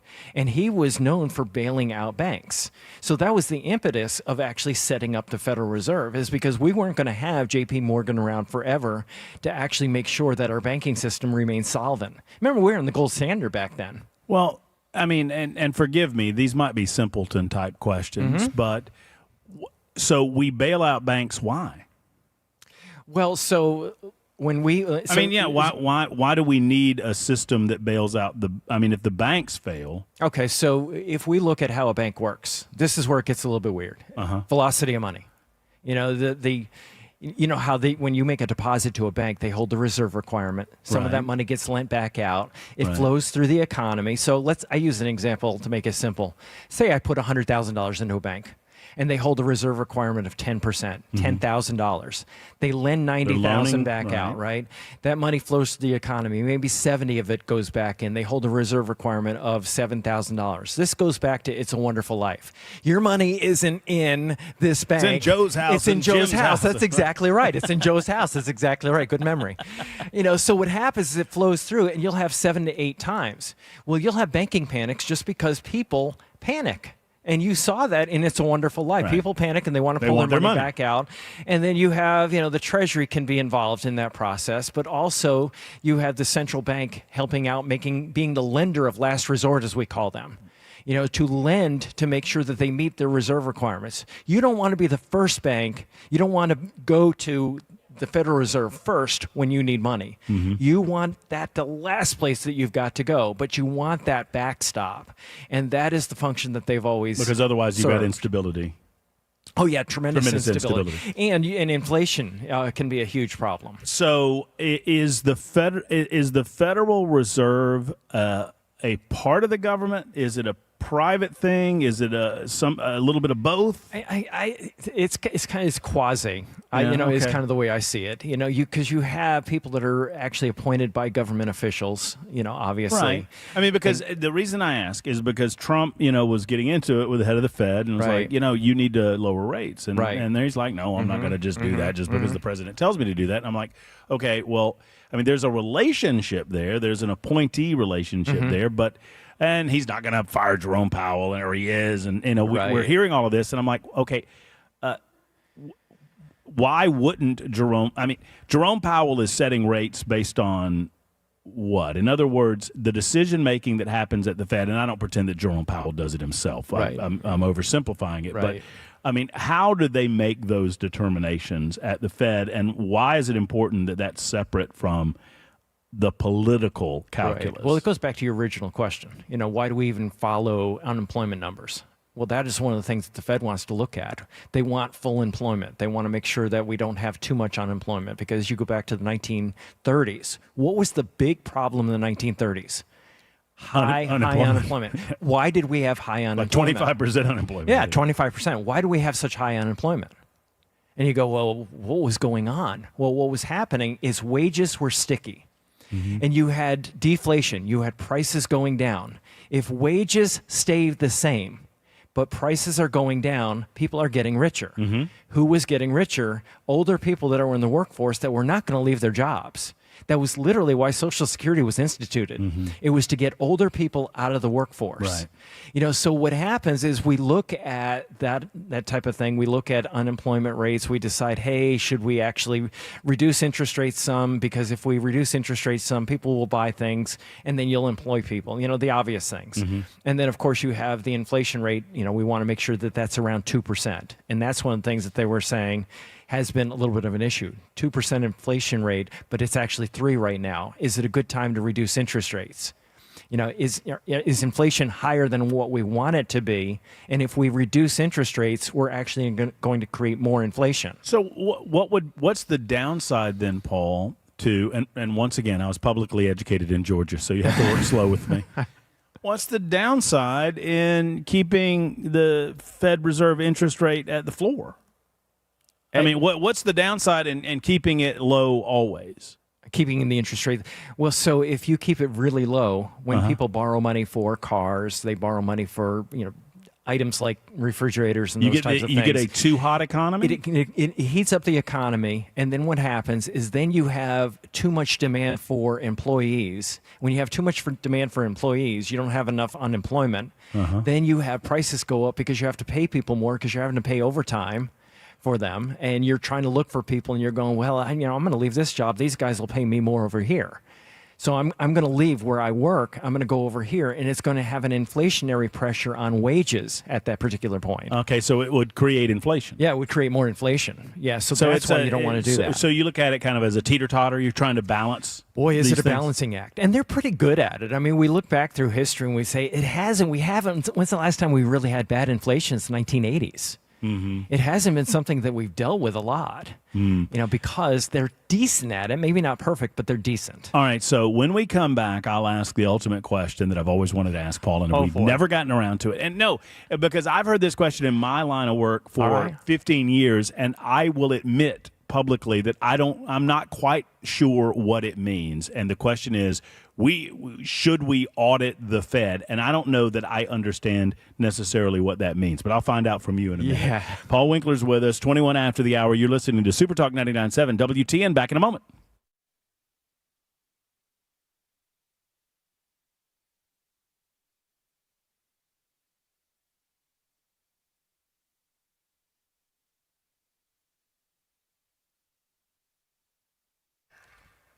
Hey, friends, it's Matt Murphy, and I know this, that Genesis Diamonds, they are the price leader when it comes to diamonds in our community, and they have better diamonds than anyone else. Now, you're saying to yourself, Murphy, I'm not a bozo. How can they do both of those things? Well, I'll tell you how they do both of those things.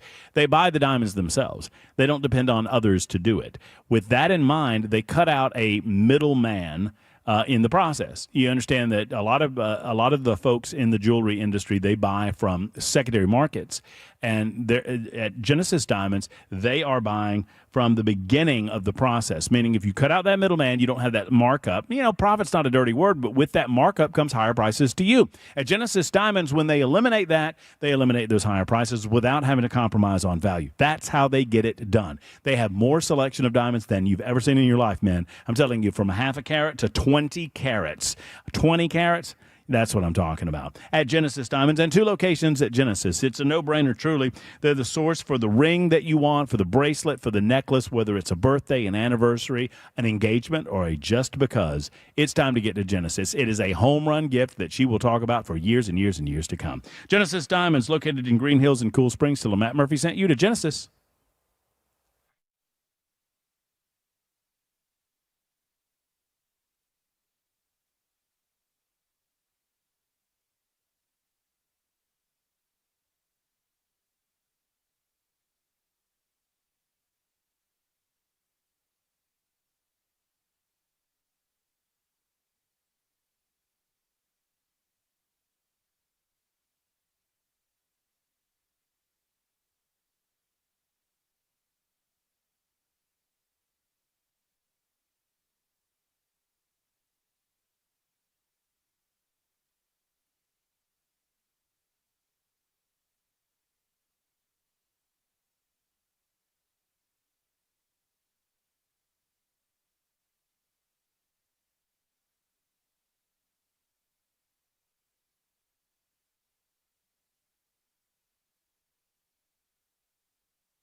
Hey, folks, it's Matt Murphy, and let me tell you for a moment about my friends at Eurofix. One of the marks of a good parent is that they warn their kids about danger, right? Who to trust, what to avoid, what not to avoid, how to make smarter choices in their lives. Well, friends at Eurofix, they repair European automobiles, and at Eurofix, they believe in warning their customers, too. In one case, for example, Eurofix wrote a refund check to a customer of $5,000+.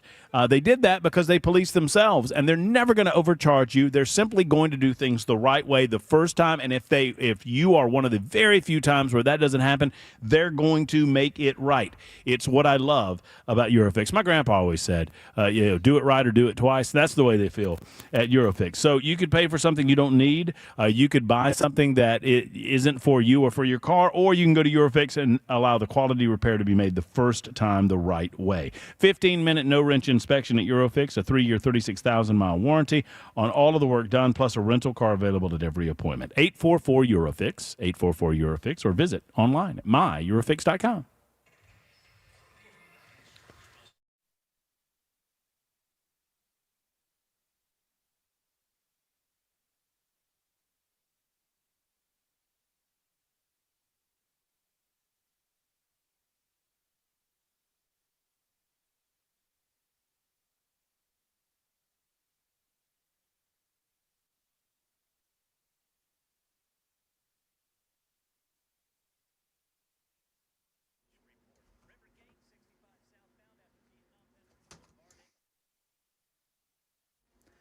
Nashvillians weighing in on the armed security at some Metro Parks facilities. We'll tell you about it at 5:30 on Super Talk 99.7 WTN.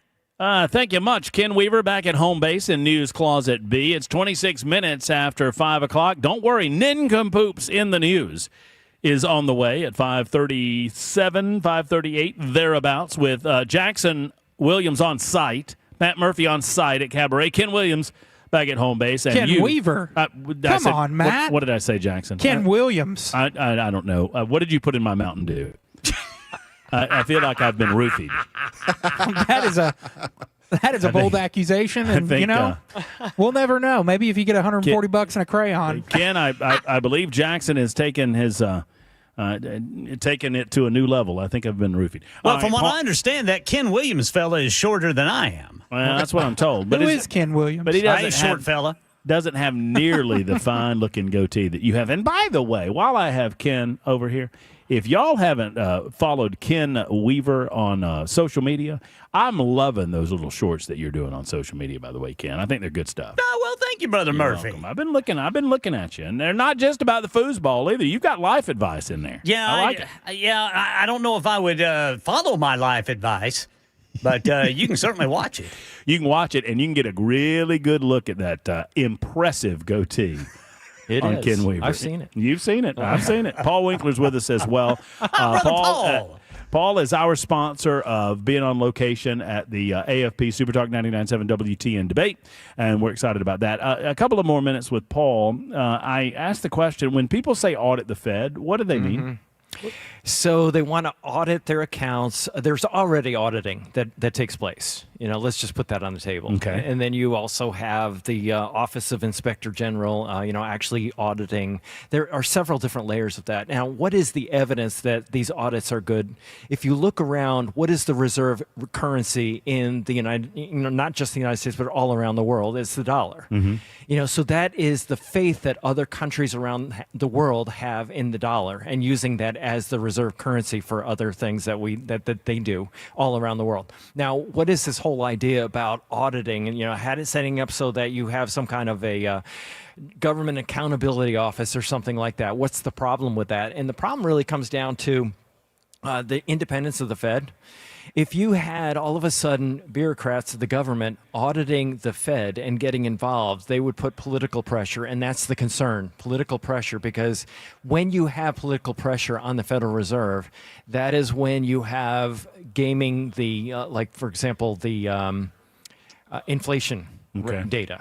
You have the interest rates. We want to juice the interest rates just before an election. And then after the election's over, we don't worry about, we can let the interest rates do whatever they're going to do. Mm-hmm. So you could use it to your political advantage if you did that. So that's the concern about doing it.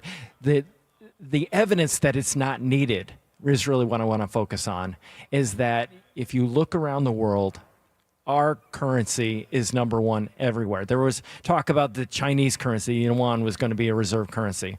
That was something I was dealing with 10, 15 years ago, and I said, this is nonsense. This is crazy. Nobody trusts China.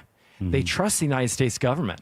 The evidence is out there that they trust us because of the fact that you're looking at stable currencies, for example, stable coins. Mm-hmm. That whole idea, why are stable coins being talked about at all, is because they're stable against what? The U.S. dollar. And if it's stable against the dollar, you can have other countries around the world that don't have stable currencies. They can be buying and selling and doing transactions using our currency, which everybody trusts. You popped up this lovely book, which I'll show on Super Talk TV. For those who have not seen it, it's called Retirement Income: Avoid 6 Pitfalls and Learn a Logical Approach to Income in Retirement. You talk a lot about these pitfalls, a lot of these points on the radio show on the weekends. Yeah. You focusing on a little bit on this weekend, or what's going on? I may. Yeah. There are a lot of myths out there. People say, hey, you just need dividend-paying stocks in retirement. And I go, well, you know what those are? They're distressed companies. You're going to tell older people to just invest in distressed companies. That's really stupid. You need annuities. Annuities are going to pay you high rates of return, but the problem is you have inflation problems with those products. Mm-hmm. You have high commissions with those products.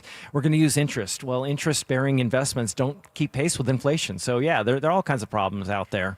And I figured I would take the academic approach to that book. I love how you are taking on this concept of annuities, and And I'll just go ahead and say it. There are a lot of people out there trying to preach annuities in a way that I mean, just based on the knowledge that you've imparted to me, I'm like, no, It's no, lucrative. this is It's bad. lucrative for the industry. Yeah, banks sell them like crazy. The banks, the investment firms. I don't know of any investment firms that don't sell them. I don't. There are probably some out there in the listening audience, but I don't know of anybody because they make so much money. But the bottom line is this, that if you have any questions whatsoever or concerns whatsoever, just call your team. Oh, yeah. And let the Winkler team explain it to you in a way without trying to sell you one that you can fully understand. We don't do anything on commission. Right? I mean, because you don't do anything on commission, which is nice. So you can fully explain what the folks are getting into if they were to choose to get into something like that. Yeah. And that's the idea, is have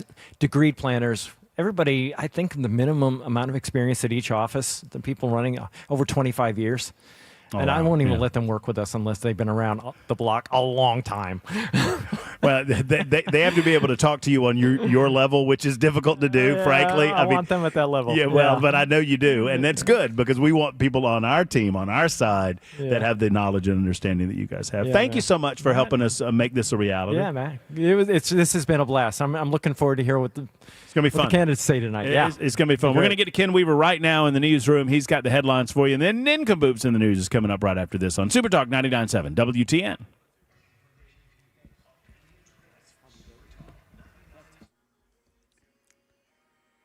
I'm Ken Weaver with your top stories. And again, everyone in Middle Tennessee under a severe thunderstorm watch until midnight. In fact, we do have a couple of severe thunderstorm warnings. 62 miles just southwest of Nashville. They are moving to the northeast at about 20 miles per hour. Got severe thunderstorm warnings for northern Lewis County and Hickman County. This is going to be south of I-40 and moving to the northeast, again, about 62 miles west of Nashville. But the warned area, part of the severe thunderstorm watch for all of Middle Tennessee until midnight tonight. Got the full forecast and traffic in 5 minutes. Well, maybe you noticed all the armed security at some Metro Parks facilities today. Channel 4's Dryden Quigley says runners, walkers, and golfers tell her they like it. Stevon Nellums with Metro Parks says this change has been years in the making. We've had a number of issues that arose in our community centers that basically call for security, from shootings to possible threats inside facilities. Now every community center plus Centennial Sportsplex, Wave Country, the Permit Office, and Hamilton Creek Marina will all have armed security during the hours that they're open. They'll patrol, respond to any violent incidents, and serve as a deterrent. Well, a sluggish jobs report out today may point to cracks in the economy and whether the Federal Reserve cuts interest rates later this month. We get more from Alexis Christoforous on what the Fed may be looking at. Fed Chair Powell said that the labor market is now, they're shifting their sights to the labor market versus inflation, and that a rate cut may be, in the offing. He said, according to the report from the Labor Department, just 22,000 jobs were added last month, well below the 80,000 that were expected. And that's the latest news. Traffic and weather next. I'm Ken Weaver, WTN News.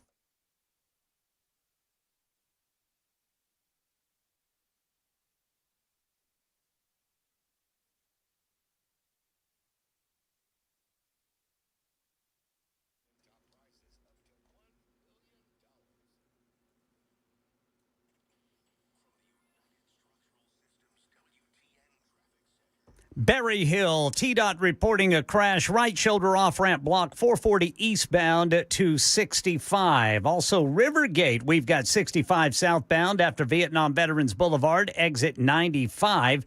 And then Briley Parkway southbound at Centennial Boulevard. Police working a crash there in Bordeaux. I'm Ken Weaver.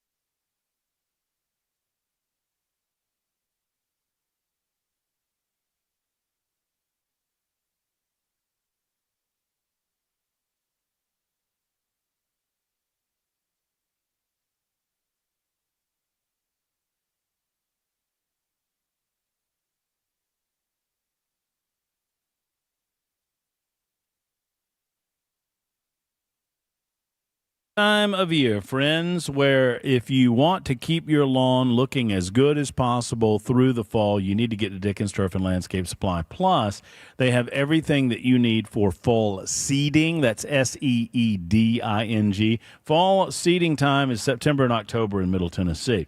And they have exclusive proven turf technology at Dickens Turf and Landscape Supply. They've got a tall fescue blend, premium starter fertilizers, and top quality seeds and herbicides at the best prices around. Plus, they've got the expertise that you're looking for. I mean, here's the thing. They've got better prices, better quality products, and when you walk through the door, if you're a do-it-yourselfer, they have knowledge right there in each location at Dickens Turf and Landscape Supply, and you know that they can help you out because everybody's got questions about their lawn. You don't know what's going on. You don't know what's causing this or that or the other thing. Dickens Turf and Landscape Supply, they've got the pros that know. Go where the pros go. Shop at Dickens Turf and Landscape Supply. Visit one of their 7 Middle Tennessee locations or online at DickensSupply.com. Once again, DickensSupply.com.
All right, Super Talk 99.7 WTN. We're going to get back to serious matters of importance to you, your family, your livelihood, your state, your community in just a couple of minutes with discussion regarding the 7th Congressional District debate that's happening tonight at Cabaret. Doors are set to open in mere moments. I think at least one candidate has already arrived. We expect 3 others to arrive. Now, there's 12 candidates or so in this race. But AFP did their due diligence, threw out a poll, and the top 3 in that poll will be on stage, plus an additional 4th that could demonstrate a $250,000 campaign coffer, if you will, or fund that would be dedicated, obviously, to getting their numbers up. Bottom line is this. Matt Van Epps is here, Lee Reeves is here, Gino Bolso here, Jody Barrett here, and we're going to talk to them tonight. You can hear the debate all throughout the course of the evening from 7 until 9 on Super Talk 99.7 WTN. But that comes in just a little bit, and we'll talk to Michael Lotfi in the 6 o'clock hour right now at 41 after the hour. It's time to turn our attention away from the hard stuff and toward the nincompoops in the news. Nincompoops in the news. Our opportunity to go all across the state of Tennessee, the United States of America, nay, the globe, and find these nincompoops where they live, where they breathe, and present them to you, the listening audience of the Matt Murphy Radio Show. You get an opportunity to vote. 615-737-9986. And don't start voting for Jackson before everybody gets their story in, for goodness sake. Hey, Matt, who won yesterday?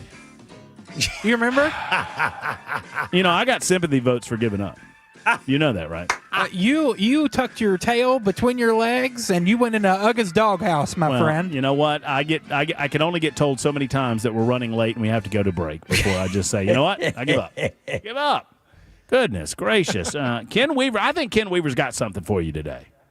You Jackson. think Ken does? I hope he does, because I've got the same story I was going to do yesterday today, and I don't expect it to fare any better. I think that should be points off for you because you're just recycling a story. No, I didn't do the story. It's a good story, though. It's a good one that I'm going to deliver today, but only after you, Jackson, because you were the big winner yesterday, and winners go first. Mr. Jackson, your nincompoop, sir. All right, we're going to the NFL for this one. Eagles defensive lineman Jalen Carter ejected from the game before it even started after the opening kickoff last night in the NFL between the Eagles and the Cowboys. Carter left the defending champion Eagles hanging on Thursday night when he was ejected for spitting at Dallas Cowboys quarterback Dak Prescott, a saliva-driven dismissal from the field that became the latest addition to the infamous list of ultimate displays of disrespect in sports. The Pro Bowl defensive tackle was tossed for unsportsmanlike conduct, part of the league's push to crack down on taunting. He could receive further discipline from the NFL, and he didn't even get to play a snap last night.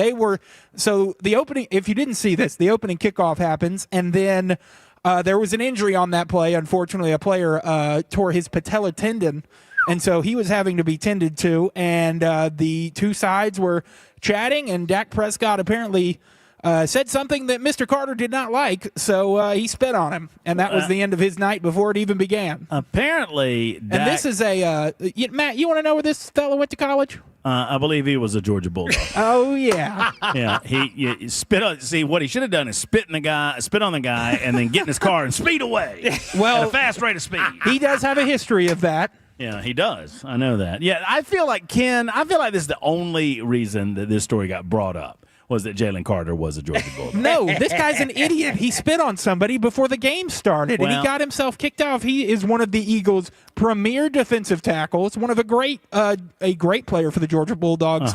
But he's an idiot. On one of our natty teams.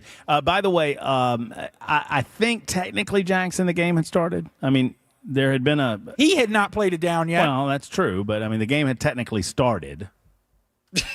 I don't mean to be. I mean, there was a kickoff, but it was before the first play from scrimmage. How about that? Okay, yeah, oh, fine. I mean, you're the sports expert. Far be it from me. So he did not get to play a snap, and I bet he gets multiple games for this. I think he's certainly. Have you heard the conspiracy theory? What? That all of this is about getting him out of the game against the Chiefs. Oh, it's Patrick Mahomes strikes again. That's exactly everything comes back to the league is demanding that Patrick Mahomes win another Super Bowl. I'll check in with our Chiefs correspondent, Mac Morey. See what he has to say. Ask him if he thinks that the Chiefs got a better shot at beating the Eagles if Jalen Carter's not on the field. And by the way, I think that, if I'm not mistaken, that the way that the story was told was that Dak Prescott had spit. He had. On the ground. It was on the ground, yeah. And then Jalen Carter spit on him. Well, no, I get it, but it's like you feel like that interchange was. He spit on the ground. What you doing, spitting? You got some spitting to do? I'll show you some spitting. Probably barked at him while he was getting escorted off the field. Gave him and by the way, Jalen Carter needs to get that looked at, because that looked a little green. Hey, Ken Weaver, what's your nincompoop? My nincompoop. Hold on, kid. Just take over. He's getting full of himself because we let him out of the studio. Hey, Ken, you let a dog off his leash one time, you may never see him again. Woof, woof. Ken, you're a nincompoop, sir. Hiker rescued while suffering mushroom trip. 4 hikers were rescued in New York's Catskill Mountains last week after getting lost while under the influence of psychedelic mushrooms. Hey, boys, let's go out in the woods and take some mushrooms. On Thursday, August 29th at approximately 5 p.m., a 911 satellite text was received from a hiker reporting the group was lost, told dispatchers the group had consumed mushrooms and that one individual was experiencing a, quote, debilitating high. An hour and 45 minutes later, rangers located the hikers and helped them down the trail to the trailhead. One had to be physically assisted out of the woods. They were evaluated by paramedics. In addition to their disoriented state, the group also lost their car keys during the incident. Oh, you're never getting those back. Rangers had to give them a ride to the hikers' rental lodging. The following day, Rangers returned to the area, and lo and behold, there's a sling bag containing the missing keys under a log in tall ferns. I bet they got spooked by something they were seeing, and they hid it under the log from whatever was appearing. Boy, Jackson sounds like a man that has knowledge of this subject. No knowledge on this. I can say that under oath, but I'm assuming psychedelics is what they're described as. Yeah, they were tripping.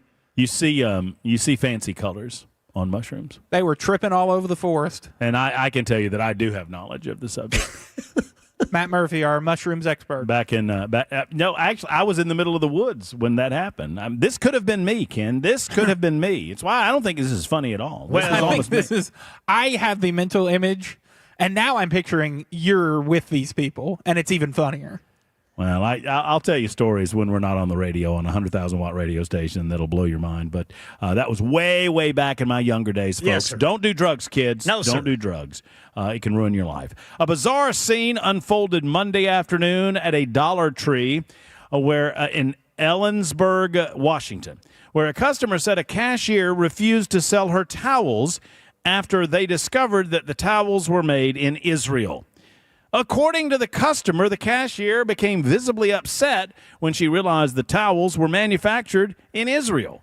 The employee reportedly said he was experiencing a, quote, moral dilemma, end quote, because of what he had recently learned in a 20-hour course on Israel. The customer encouraged him to do a little more research, and wouldn't you mind just going ahead and cashing me out here and let's ring me up and finish this transaction? But the cashier apparently couldn't bring himself to do it. He refused. When the shopper realized later, so the shopper thought the towels were in his purchases. This was at a Dollar General.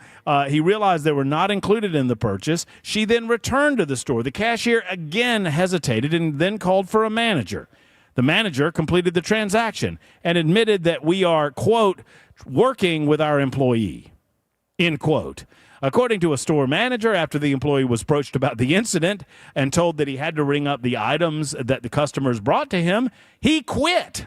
The customer described the interaction as shocking, noting that she was pleased to find a product made in Israel and was frustrated that the employee would use political bias as an excuse to deny the sale. I don't know where he took his courses on Israel, but obviously it was a one-sided conversation. The incident highlights how activist rhetoric surrounding Israel is seeping into everyday life, even at Dollar General in Ellensburg, Washington. That cashier is a nincompoop. Yes, sir. I mean, bona fide. I don't know why it would be against your religious. I'm assuming something here. And I admit that I'm assuming that this cashier was of a particular religious faith that somehow precluded him from handling Israeli-made products. I don't know what's going on. But where was it again? Washington State? Washington State. Ellensburg, Washington. Nah, he was just an idiot. One way or the other. You know what he was, Ken? He was a nincompoop. Dollar Tree corporate did not respond to a request for comments. That's how we play nincompoops in the news, friends. Super Talk 99.7 WTN. You can vote Matt Murphy. You can vote Ken Weaver. I would strongly discourage you from voting for Jackson. Vote for me. No, it was a weak effort. Oh, come on, man. Weak. You're just saying that because he's a bulldog. Just a backhanded slap at me. That's all that was. People love that. Super Talk 99.7 WTN. We'll be back in just a moment. Recap some of the other news of the day and get ready for this big debate happening at the Cabaret. That's coming up next on Super Talk.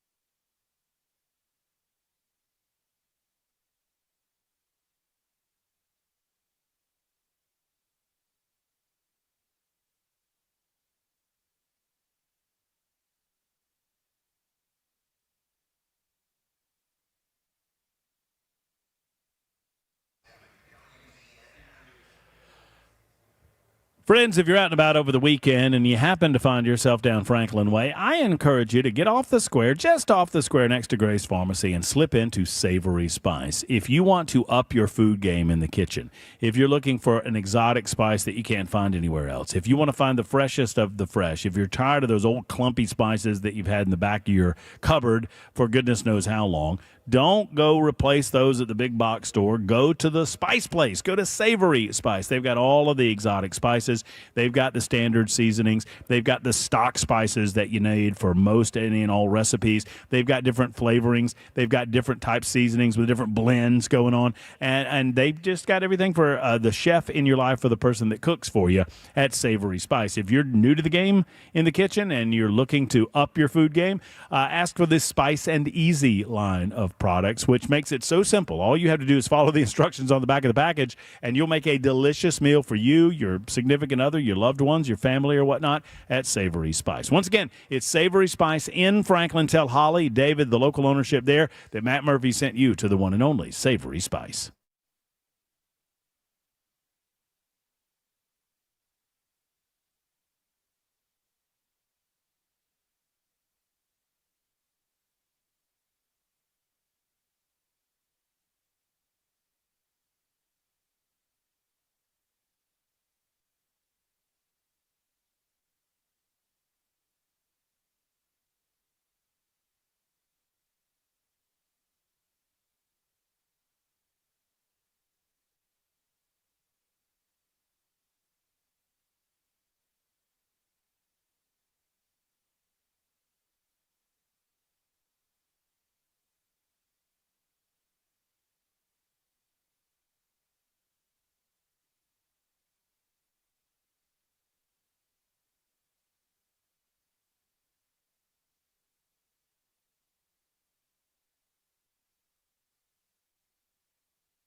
Here, Nashville Mayor Freddie O'Connell pushed back on claims by Congressman Andy Ogles.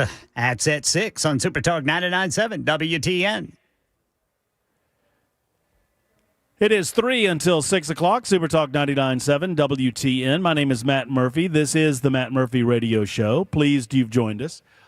The crowd is filing into the cabaret as we anticipate the debate. The 7th Congressional District debate that will start about an hour from now. You'll hear that debate on Super Talk 99.7 WTN. We appreciate each and every one of you. We'll talk with Michael Lotfy in just a few moments about what we can expect from the debate, and then we'll hear from the candidates themselves coming up in about an hour from now.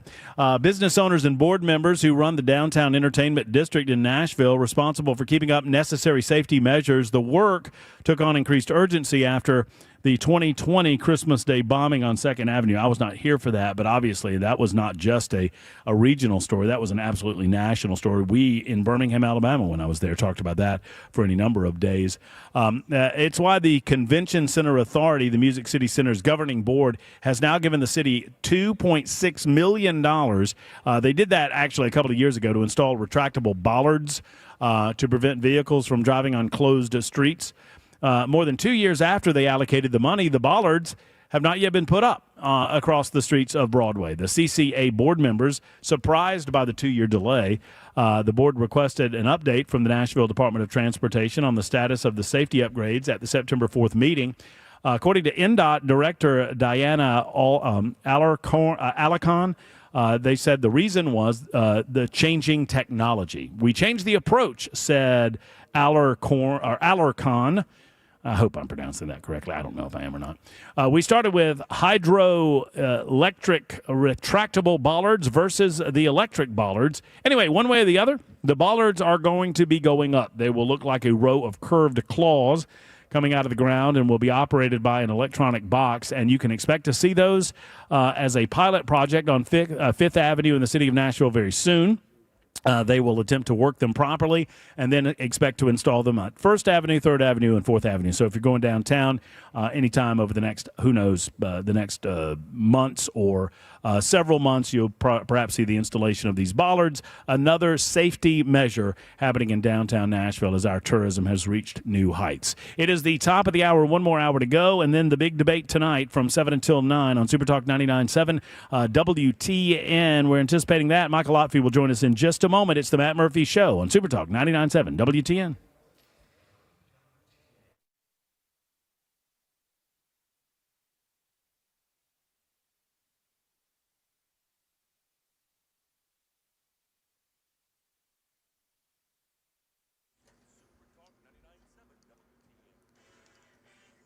Six o'clock on the dot. I'm Ken Weaver with your top stories. Got a lot of high school football on tap tonight, and if you're heading out to the games, you need to know about the weather.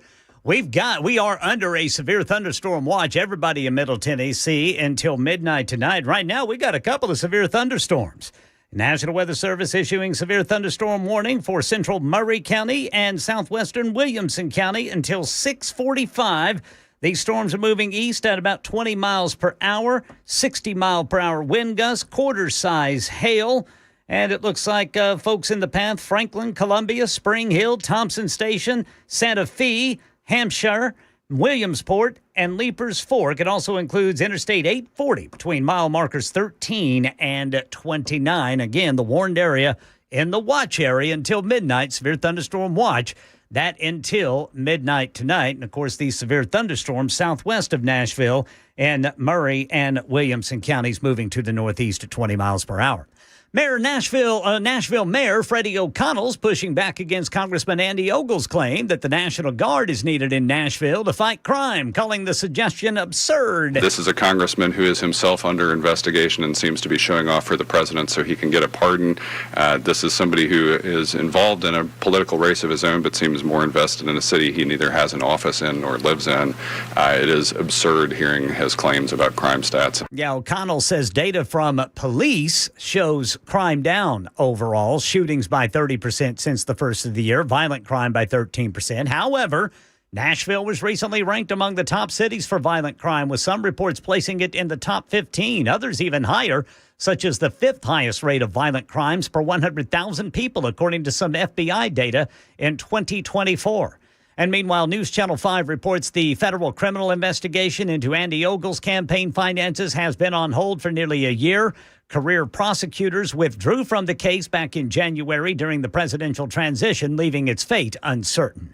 And right now in our nation's capital, we have the strongest military in the world. We have the greatest equipment in the world. We have the greatest manufacturers of equipment by far.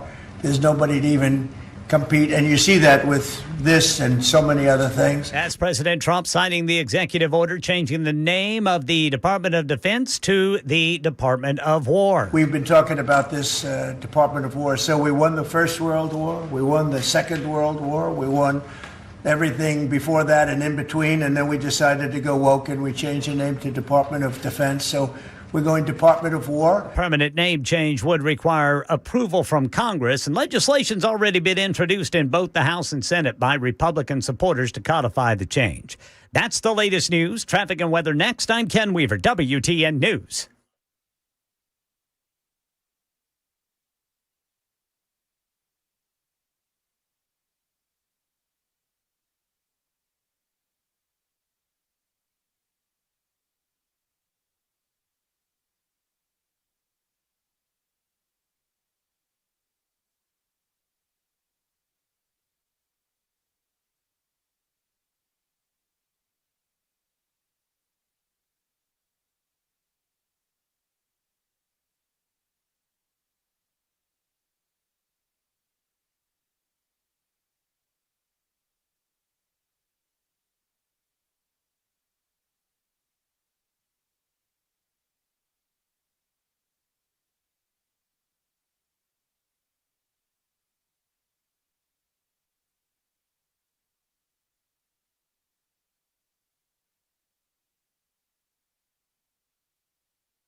Drivers need to be aware of a severe thunderstorm warning for, looks like, Murray and Williamson County until 6:45. This storm's moving to the northeast at about 20 miles per hour. Meanwhile, we still have a crash, right shoulder off-ramp blocked, 440 eastbound to 65. Then in Berry Hill, 440 westbound before 65. And then in Lebanon, got an accident on the right shoulder, 840 eastbound at I-40 East. I'm Ken Weaver.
Super Talk 99.7 WTN. The Matt Murphy Show continues at Cabaret. Man, oh man, what a gorgeous, gorgeous facility this is. Beautiful theater. I've been here once before at a Ray Stevens show, as you might expect, being the Cabaret. If you've never been, you need to come. I mean, it's just a fabulous facility, and frankly, you should come tonight. A lot of people are already filing in anticipation of what we expect to be a good, robust conversation a little bit later on tonight. About less than an hour from now, we anticipate the four candidates to take the stage. We'll introduce them.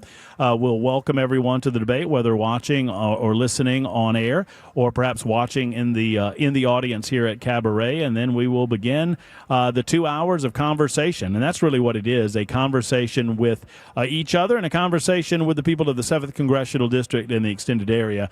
And we will discover, a lot of things, we hope, about the candidates in question. The four top-tier candidates will be on stage tonight. That's Jody Barrett, Gino Bolso, Lee Reeves, and Matt Van Epps. So we'll continue to talk about that in the build-up to the debate, and I am proud to welcome to the stage my co-moderator for the night with Americans for Prosperity. He is Michael Lotfy, and he joins us on stage to talk about what we can anticipate later on. What's going on, brother? What's going on, brother? How are you? You dressed up. You're all fancy. Well, I gotta get dressed. You still look like a slob. I do. I look like I look like a nincompoop standing here on stage or sitting here on stage. But thankfully, for those that aren't familiar with the format, I tried to kind of lay it out a little bit earlier. At about 6:30 tonight, I will get off stage to go get ready for the debate. We'll kind of reset the stage here at Cabaret. Our good man, Dan Mandis, has graciously agreed to be a part of the Matt Murphy Show this afternoon from 6:30 until 7 o'clock. So Mandis is going to take over back from home base so we can get the stage ready from 6:30 to 7 o'clock tonight, and then and then we'll go live at 7 o'clock, and we will be here until 9 o'clock, delivering to you, hopefully getting some answers of the questions that the people of the 7th Congressional District want to know about. So we've got our final questions now. We do. We got them locked in and ready to go, and only you and I, the two co-moderators, know what the questions are. That's correct. That's nice. Yeah. And we got the power, right? We have all the power.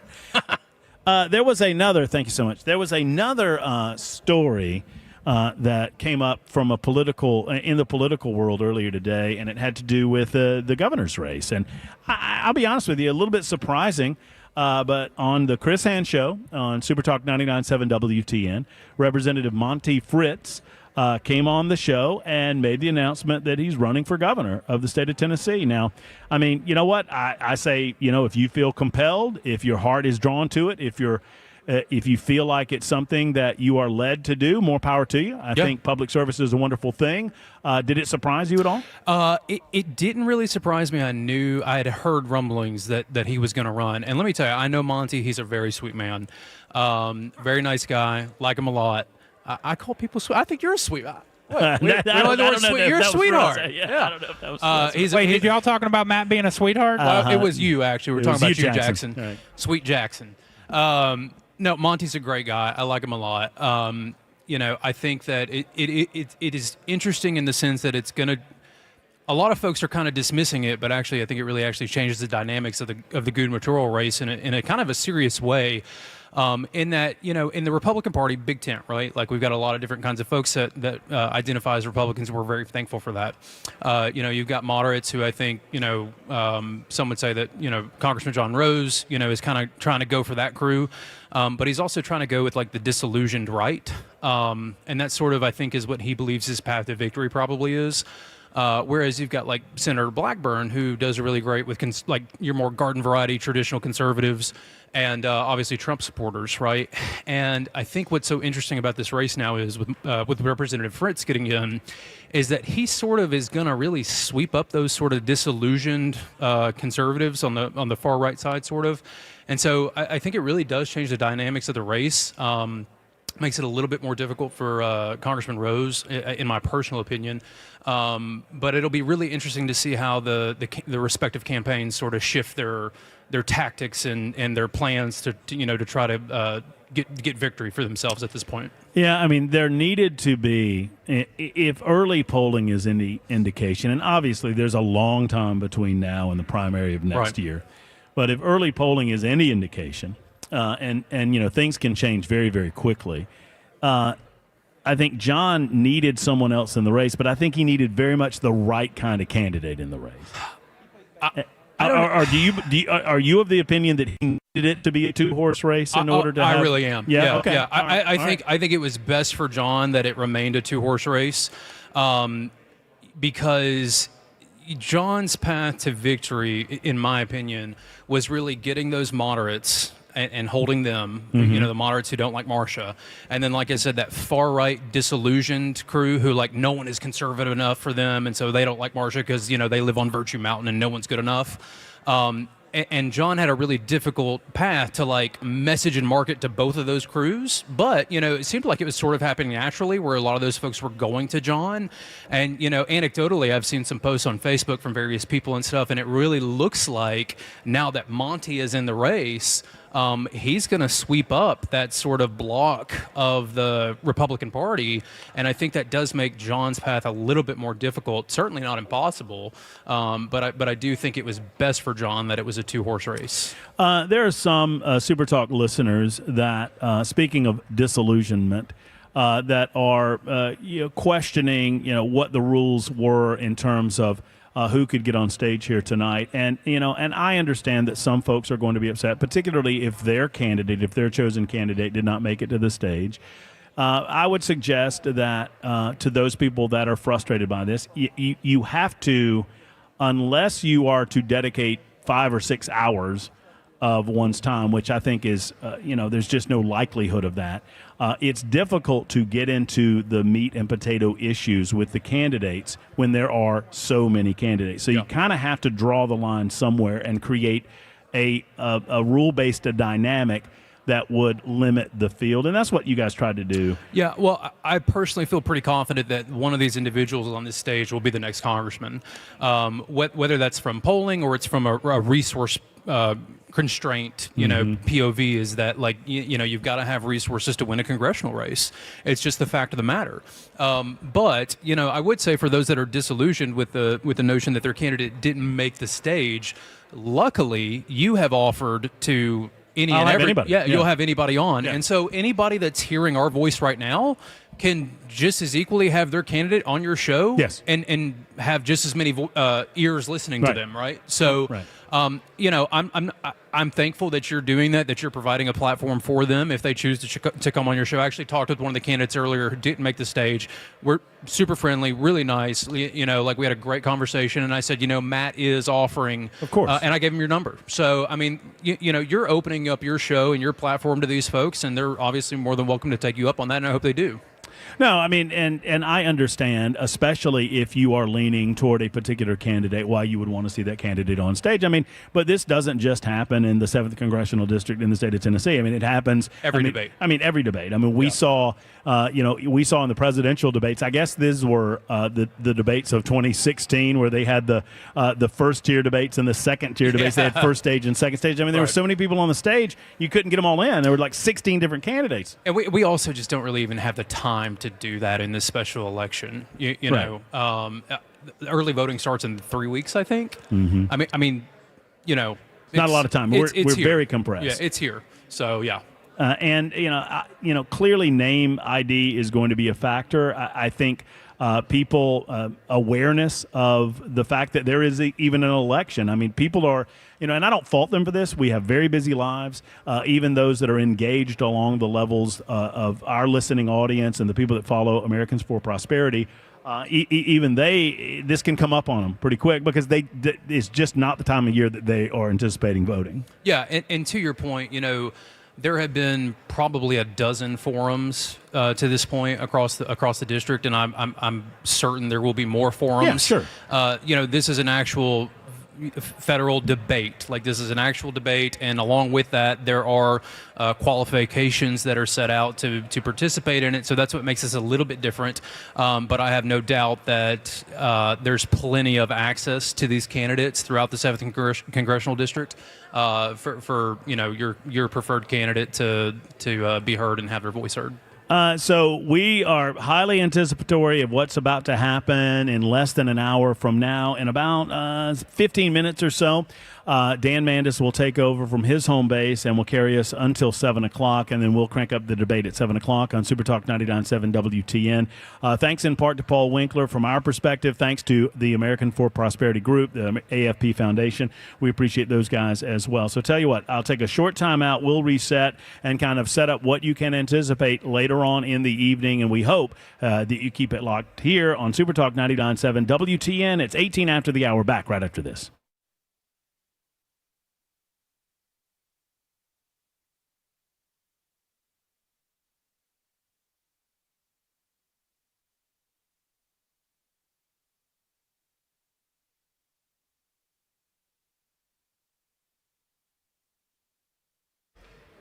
Hey, folks, it's Matt Murphy for USS, which stands for United Structural Systems. USS is your go-to source for all things solid foundation in your life, in your home. You know, your home is the most valuable thing that most of us buy, the one-time purchase, right? And USS, when they come out to your home, you get problem solvers at USS. In other words, if you've noticed issues, and you know what the issues are, right? The telltale signs, doors sticking, windows sticking, maybe a musty or moldy smell in the basement or the crawl space. If you smell those things, or if you notice those things, I promise you, they're not going to go away on their own. You need to do something about them. You need to contact USS. Let the experts, the problem solvers, get out to your home and see what's going on, and then they're going to direct you in the right way. They have over 30,000 satisfied customers at USS, and you could be the next one. USS, they guarantee their best. Go to USSTN.com. That's USSTN.com, or call USS today at 615-488-7855. 488-7855 for our friends at USS.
Hey, friends, it's Matt Murphy, and I want to talk to you for a moment about my good friends at the Glock store. You know, obviously, I'm a supporter of the Second Amendment. I own guns. I carry guns.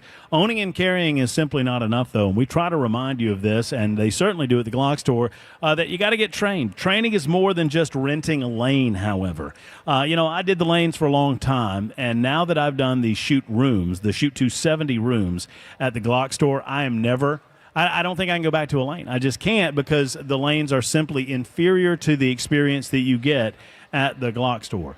Shoot 270 indoor shooting rooms, right? Personalized training from accomplished instructors. One, you get an instructor that's dedicated to you. You can communicate with your instructor because you don't have other firearms going off around you within that shooting lane, because it's just you, maybe a companion of yours, and your instructor. You can engage in multiple targets at a variety of distances. You can draw from concealment again and again until you don't even have to think about it. Owning a gun is obviously a responsibility. Learning how to use that gun is a necessity, and knowing where to train, well, that's easy. Shoot270.com for more information. Make an appointment, fill out a waiver, and let the training begin. Shoot270.com. Minutes away from the airport, worth the drive from anywhere. It's the Glock store.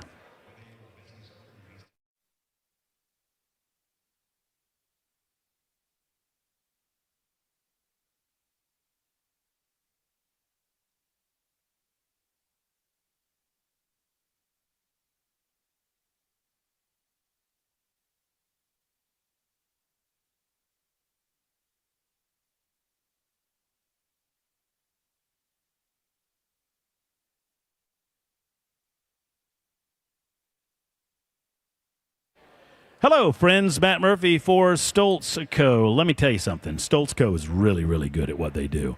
And I knew this when I met with the team at Stoltz Co., Will and the gang, but I really knew it when I saw some of the incredible structures that they build on the regular at Stoltz Co. Now, if you have property and you're looking to build on that property, if you need a structure like a pole barn, a garage space, an equestrian space, an event space, or, that's right, a barn dominium, call and communicate with Stoltz Co. and allow these guys to sit down with you and talk with you about it. Now, if you want involvement, if you want to be involved in every step of the process, if you're the type of person that really likes to have your hand in the puzzle, then you can do that. You can even be your general contractor if you want to be that.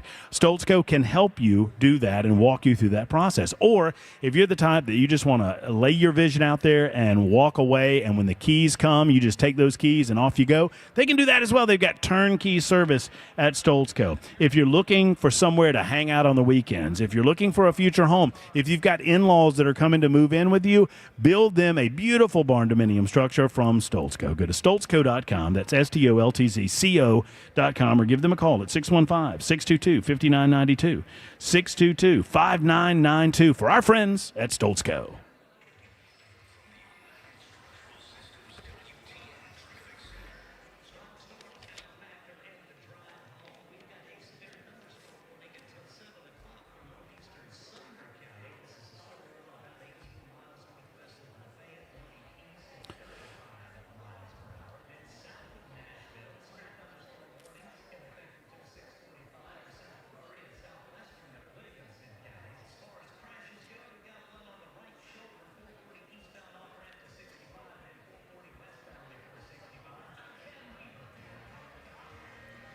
Runners, walkers, and golfers weighing in on the armed security guards who were deployed today to Metro Parks facilities. That story and more at 6:30 on Super Talk 99.7 WTN. All right, friends, Matt Murphy for the final segment that I'll talk to you prior to the big debate starting at 7 o'clock tonight, just to kind of table set one more time for you. We'll do this final segment. Michael Lotfi and myself will be the co-moderators of the Tennessee Congressional District Number 7 Republican primary debate that will begin in about 36 minutes or so from now. You know, I think it's important to kind of reset how we got here. Where we are tonight at Cabaret. And, you know, there's time if you're around for you to get in here and watch some of the debate proceedings, and a lot of crowd has filed in already. But you know, it was Mark Green's decision, obviously, Congressman Mark Green. And if you recall, Congressman Green announced prior to the 2024 election cycle, he made an announcement in the spring of 2024 that he would not be running for re-election. Well, a lot of folks in Washington, a lot of folks in the state of Tennessee, and it's my understanding that even people within the Donald Trump administration, or the Donald Trump candidacy at that point, he was not president at that time, they talked to Mark Green and they begged of him to run again, to continue to serve, to be a part of a House majority and a new Trump presidency, the second term of Donald Trump. Well, he was convinced to do so. And Mark Green did run again, withdrew his name from quote-unquote retirement, made the decision to throw his hat back in the ring to serve another term. And at some point between running and winning a re-election campaign and this spring, we began hearing about the possibility that Mark Green might want to go into the private sector and might have some opportunities that were too good to pass up. And publicly, that is what he has said, that there were just opportunities available to him in the private sector that he couldn't pass up. And here's the deal, folks. Mark Green has served his community as a congressman in the 7th Congressional District. He served in the United States military. He has served as a doctor. And, you know, Mark Green has obviously given a tremendous amount of public service to the people of Tennessee and to the people of the United States of America. So I don't think anyone, although you hate to see him go, nobody begrudges his decision to do so. And he decided that he would be leaving after the passage of the big, beautiful bill. Clearly, the Republicans could lose no votes. Really, they can't afford to lose any votes at any time in the House of Representatives. They just have such a razor-thin majority there. And so it was decided that he would wait until the big, beautiful bill became the big, beautiful law sometime around the 4th of July, and then he would retire, which he did. which opened up this 7th Congressional District. A lot of candidates have thrown their hat in the ring, and we have no disrespect to those who won't be on stage tonight, but we've limited those candidates to the top 3 poll getters as polled by Americans for Prosperity and a polling firm that they employed to do just that, to find the top-tier candidates in this race. And then it was decided by Americans for Prosperity they wanted an opportunity for the other candidates who have money in their campaigns to mount a charge in the final weeks of their candidacy. And so they opened that up and said, well, we're going to set that at $250,000 within your political campaigns, giving any other candidate with the money to win an election the opportunity to be on stage tonight. And one of the candidates, Matt Van Epps, who polled just below the top 3, was able to do that. But truly, these 4 candidates that we will see on stage tonight are absolutely neck and neck. And I think, Michael, you can speak a little bit to that in terms of the polling data. We talked about it very soon after it came out, but from a margin of error standpoint, we're looking at what is essentially a 4-way statistical tie. Yes, as of 2 weeks ago at least. Right. Sure, fair enough. Who knows what's changed since? I imagine not too much. But yeah, I mean, this thing seems to be wide open. I think any of the candidates on this stage right now have an equal shot at becoming your next congressman. So yeah, it's definitely going to be a tight race, and the intensity of it is really going to get turned up. I think probably right after this debate. Well, look, I look forward to the 4 candidates, the 4 top-tier candidates being on stage together. It's going to be a good opportunity to see. Frankly, I don't know. The way I feel about it, it's our job to ask the questions. They get a 90-second opportunity to respond, and they get to respond in a manner of their choosing, right? Yeah. We're not here to whole monitor that. The audience will decide for themselves if they appreciate the manner in which they answer the questions. And they have a pretty, open ability to answer in any way they want. Right. And I look forward to watching how they answer that, listening to how they answer those questions, and seeing what type of differences we see, what type of light we see between these 4 candidates. Yeah, they'll have the opportunity to do that. We will, when we come back at 7 o'clock, we're going to read off the rules for the audience, for the candidates, and as well as those listening at home on 99.7, on YouTube, Twitter. Are y'all streaming on Facebook as well right now? We are streaming right now. All right. Yeah, so that's good. Everyone will know the rules. Yeah, no, it's going to be very, very good. So when we return live from the cabaret, as the audience continues to stream in, we will welcome the 4 candidates on stage. We'll welcome everyone back to the debate. We'll introduce the moderators, myself and Michael Lotfi. We'll reintroduce ourselves to the listening audience and go over some of the organized rules of the debate. Looking forward to that. Tell you what, we're going to send it back to our studios. We'll get some news updates from Ken Weaver in studio. Dan Mandis is going to set the table, if you will, for the 7th Congressional District debate that is happening 30 minutes from now. It is exactly 6:30 on Super Talk 99.7 WTN.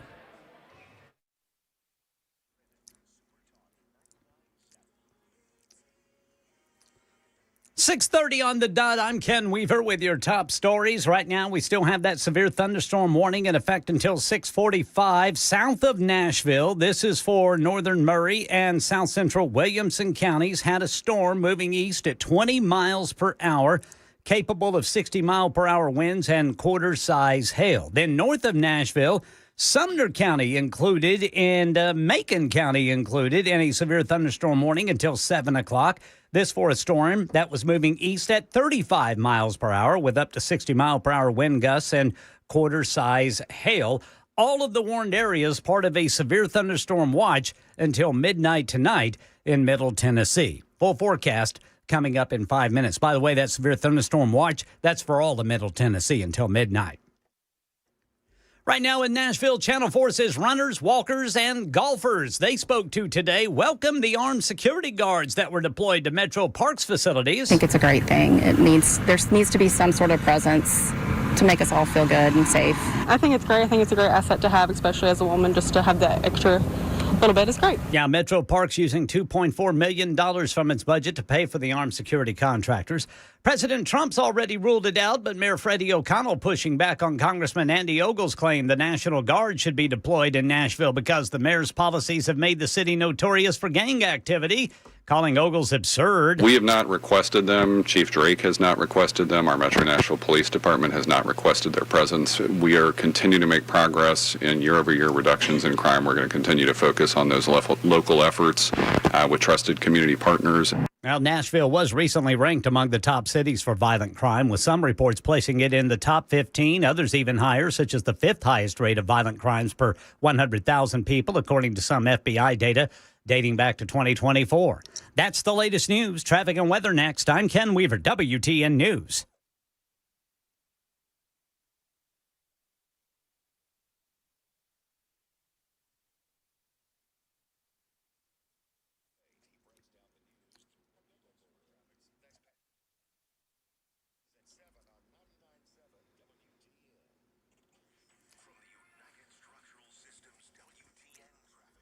Stormy weather impacting our drive home. First, south of Nashville, we've got a severe thunderstorm warning in effect until 6:45. That is going to be for Murray and south central Williamson counties. Then until 7 o'clock, north of Nashville, Sumner County and Macon County under a severe thunderstorm warning. All these areas under a severe thunderstorm watch, all of Middle Tennessee until midnight tonight. We got a crash, 40 westbound at the airport, exit 216, then 40 westbound at Briley Parkway, and 440 westbound before I-65. I'm Ken Weaver.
6:36 on Super Talk 99.7 WTN, and good afternoon to you. Dan Mandis here. Matt Murphy is off preparing for moderating this debate. This is a very important debate. I know that you've been listening to Matt for the last 3.5 hours. The stunning thing about this debate, and Matt's going to, again, be back at 7 o'clock.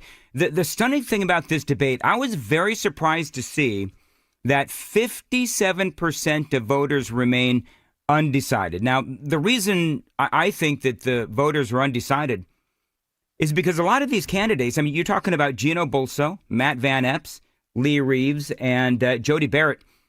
All four are very similar. I've interviewed 3 of the 4, and I got to tell you, it doesn't matter which of these 4 ultimately ends up taking the place of Mark Green. We are going to win with any of these 4. These are all 4 very, very strong candidates. But I am curious as to why it is you think that 50% of voters remain undecided. I'll tell you what, this is a huge opportunity for all 4 of these candidates, which is why I'm really interested to see how this whole thing turns out. A poll released on Tuesday shows a dead heat between the top 4 Republican candidates. The poll, conducted, of course, by Spry Strategies for Americans for Prosperity Tennessee. They polled 500 registered voters in the district who said they plan to vote in the October 7th primary. And they talk about Williamson County State Reps Gino Bolso of Brentwood, Lee Reeves of Franklin, tied with 19.9% each when respondents were asked to select their preference during the August 19th to the August 23rd polling period. Dixon Representative Jody Barrett followed with 18.6%, and Matt Van Epps, former commissioner of the Tennessee Department of General Services, he came in 4th with 15.9%. But the thing is, there's a margin of error of 4.4%. So, I mean, I'm no mathematician, trust me, but that looks like it's pretty much statistically tied. So, again, I have interviewed 3 of the 4, Matt Van Epps, Lee Reeves, and Jody Barrett. I want to get Gino Bolso on the radio program as well. But one of the things that I've done as we lead up to this debate is I have pulled some audio from the interviews that they've done on WTN. And the more that I listen to these interviews, the more that I'm impressed. I conducted a couple of these interviews that I pulled the audio for. So when I was doing the interviews, it's really hard when you're on the radio and you're paying attention, but you don't really catch a lot of the nuances in their answers. So when I go back and I listen to some of these interviews that either I did or Matt did or some of the others, again, I can't say it enough. Regardless of which of these 4 wins, we do end up as winners because Gino Bolso, Matt Van Epps, Lee Reeves, or Jody Barrett, all 4 very good. So I want to play some of this audio. Lee Reeves, he was on with me when he announced that he was running and also a subsequent interview as well. And so I'm going to play some interviews, some interview cuts with Lee Reeves. He's very good, and he's a guy that I think would do a lot of good for the 7th Congressional District and for the state of Tennessee, as all 4 would. But when he announced that he was running, one of the things that I asked him is why he wanted to run and how he has been working towards this goal of wanting to go to Washington, D.C. This is what he said. We moved to Tennessee I grew up in Bowling Green, Kentucky, so, kind of wanted to get back to the region, but had lived in a couple different places, moved here in 2019, and the first thing I did was get involved in the community. I went out and sought out a civic organization and stopped by the Lions Club, and Rotary was next, but the Lions Club, I think, needed energy, and that's where I decided to put my energy. It's very similar to analyzing this congressional race right now. This is where energy is needed. And so I've been very consistent about trying to serve. And that's why I got involved in politics in the first place. Yeah, and, as a state rep for the 65th District, he's also a real estate attorney as well. And one of the things that he is passionate about is obviously the Constitution and the state of Tennessee. But he also told me in that interview that the first issue that he really wants to tackle, if he gets to go to Washington, D.C. to represent the 7th Congressional District to replace Mark Green, is to end birthright citizenship. This is what he said. It really shouldn't be that controversial. What we're really saying is that we support President Trump and his executive order that he issued back in January to end birthright citizenship. Now, of course, that's in litigation. That's not unexpected. We expected that. But I know that there are people in Congress right now that support doing that. It's important to codify it, right? We know how executive orders go, and they go away with the next president. So we need to actually put that into law. Now, this is based off of a misinterpretation, in my view, and in the view of many others, of the 14th Amendment, which was passed after the Civil War. And what we want to do is make sure that that kids born in the United States are only citizens if they have a U.S. citizen as a parent or a lawful legal resident. Well, we'll see where that ultimately goes. But, you know, one of the big reasons to end birthright citizenship, as everyone knows, is, of course, because of the fraud that we've begun to experience here in America. And you know where I come from. I come from California, and we have nations like China sending women who are 7 months pregnant to California so they can have their babies here in America. And one of the things that I really like about all four of these candidates is that they take illegal immigration incredibly seriously. And we know that here in the state of Tennessee, that we as Republicans and as conservatives, we're very passionate about making sure that our borders are secure, which certainly is something that obviously Donald Trump has done. Now the question is, how do we deal with all of those illegal aliens that are here? So all four of these candidates, again, very strong on illegal immigration. One of the things certainly that the guys will be talking about is what to do with the illegal aliens that are already here.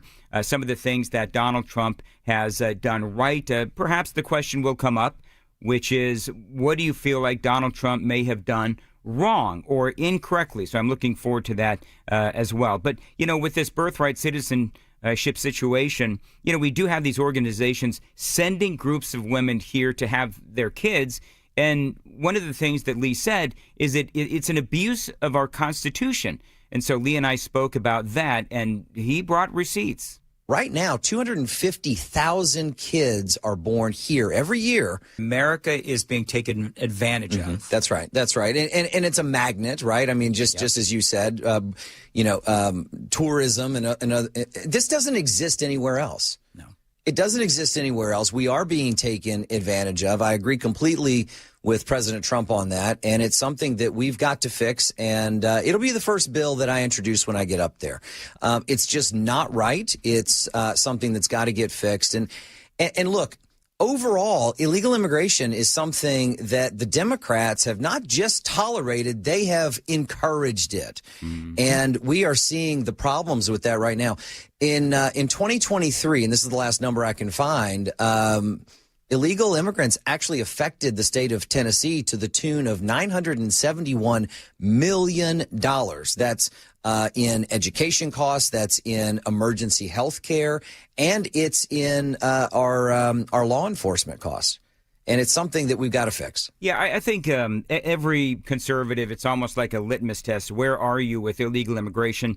All four of these guys, very strong on illegal immigration. Matt Van Epps, he is a military veteran, father, of course. He worked in the Lee administration as well, and he was on with Matt a few days ago, and he spoke about who he is. This is Matt Van Epps, who he is, and what drives him. This is what he had to say. Very impressive answer. To start, I'm a Christian, a husband, a father, a conservative, and a combat veteran. I'm a West Point grad, was a part of the class of 9/11. Went on after that to be a combat helicopter pilot. I flew Apaches and then Chinooks with the 160th Special Operations Aviation Regiment here out of Fort Campbell. Is that the one on your logo? The Chinook is. The Chinook is. The Chinook is. Yeah. Flew during when I was flying Apaches. I deployed to Iraq for 12 months. Was just north of Baghdad at a place called Camp Taji. Mm-hmm. And then Cessna selected for 160th. Deployed 8 times to Afghanistan with 160th. Wow. And our job was to take the fight to terrorist high-value targets, to kill or capture them. And that's what we did, some very formative experiences. And after that, I worked in small business and then served in state government, most recently as the commissioner of the Tennessee Department of General Services, and still serving in the National Guard as well. Been in the Tennessee Army National Guard here for 8 years, National Guard time, 10 years total. Yeah, and Matt, just for the record, he worked in the Tennessee governor's office as Deputy Chief Operations Officer. And I thought this was interesting. In that poll that we were talking about earlier, where you've got 57% of the voters remain undecided, one of the things that they asked folks is, what is the biggest issue that you want your next congressman to focus on? Respondents ranked government corruption and the deep state highest, with 22.7% of respondents saying that is their most important issue. And that will most certainly come up tonight during this debate. A little bit more from Matt Van Epps. And boy, I got to tell you, I'm already at 6:47. I may have over-prepared for this. A couple more sound bites from Matt Van Epps very quickly. He spoke about foreign policy and how he feels about Israel. I believe in peace through strength. I think that's so incredibly important. I've lost friends and colleagues in combat, and they gave the last full measure of devotion and support for our country and our team, and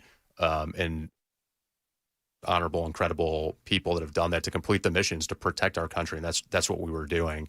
And that's not lost on me. My dad served. My brother's still serving now. He's still active duty Army. I'm still in the National Guard.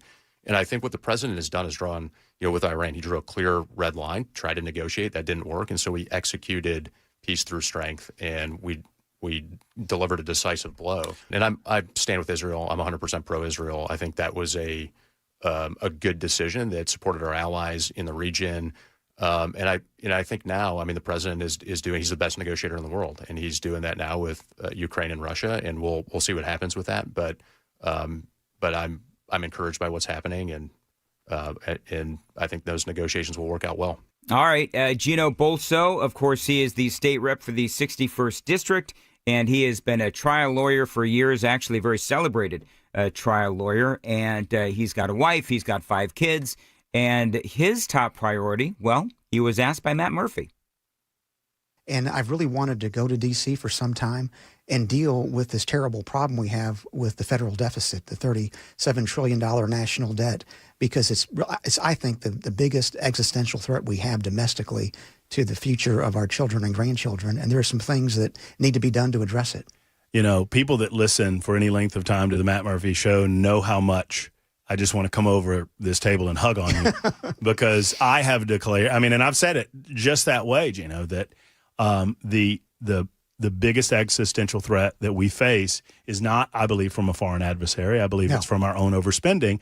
And if we continue to overspend in the way that we are, we will eventually have an inability to pay.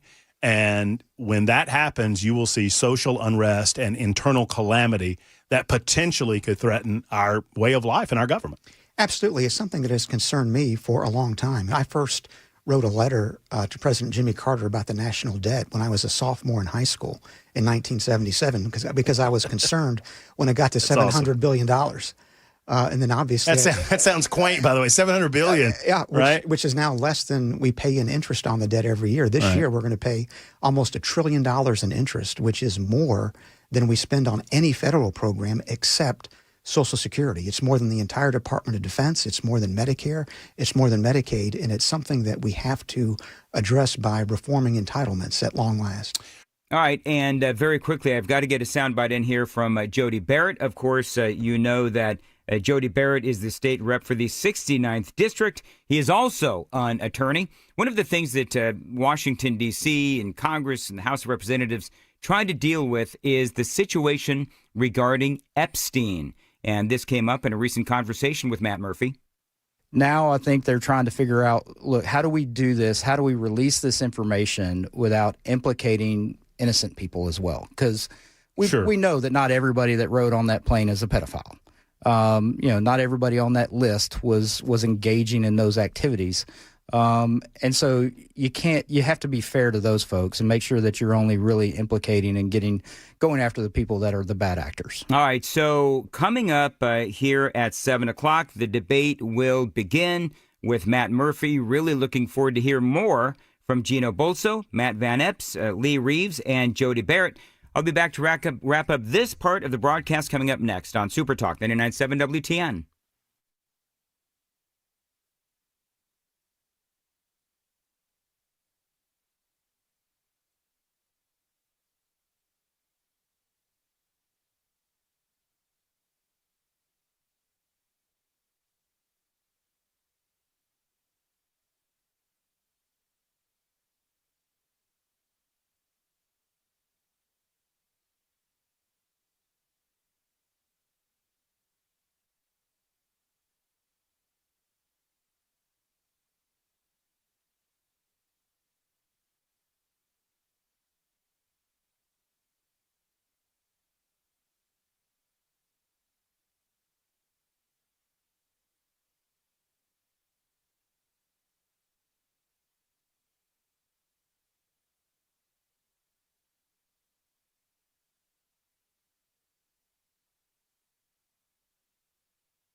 6:57 Super Talk 99.7 WTN. Dan Mandis. All right, Matt Murphy is coming up. Big debate, Republican debate, leading into the special election for the Tennessee 7th Congressional District. I can't say this enough, and people are asking me, who do I endorse, who do I like, who do I recommend? Because, people will accuse me of copping out and saying, Dan, you got to give us one name. Who do you like? Do you like Jody Barrett? Do you like Lee Reeves? Do you like Matt Van Epps? Do you like Gino Bolso? Which one? I like all of them. I know you don't like me, that's for sure. Oh, Mason, you stop it. No, you're great. Matt's great. Everybody's great. And I'm really looking forward to this debate. And you know what's interesting, Mason? I got to tell you, I was really nervous about this half hour that I had to do. Oh, yeah? I've spent the last 3 hours cutting all this audio. And I've got, I kid you not, like 20 cuts. Yeah, I heard you talking before you left. 8 of them. I heard you talking before you left, and I was like, he realizes that he's only got 30 minutes, right? Do you know what the thing is? Like, after 40 years on the radio, I still stress out over stuff. Like, anytime, every show, I stress out. I've never seen you stressed. I don't think I've ever seen that. Do you know what I like to do, Mason? I like to overstress and underperform. That's what I usually do. Yeah, that's what I'm known for. New tagline for the national. That'll be on the promo, right? Dan Mandis, overstressing and underperforming. Mornings at 5. Oh, it's perfect. Anyway, so I know that a lot of people are looking forward to this.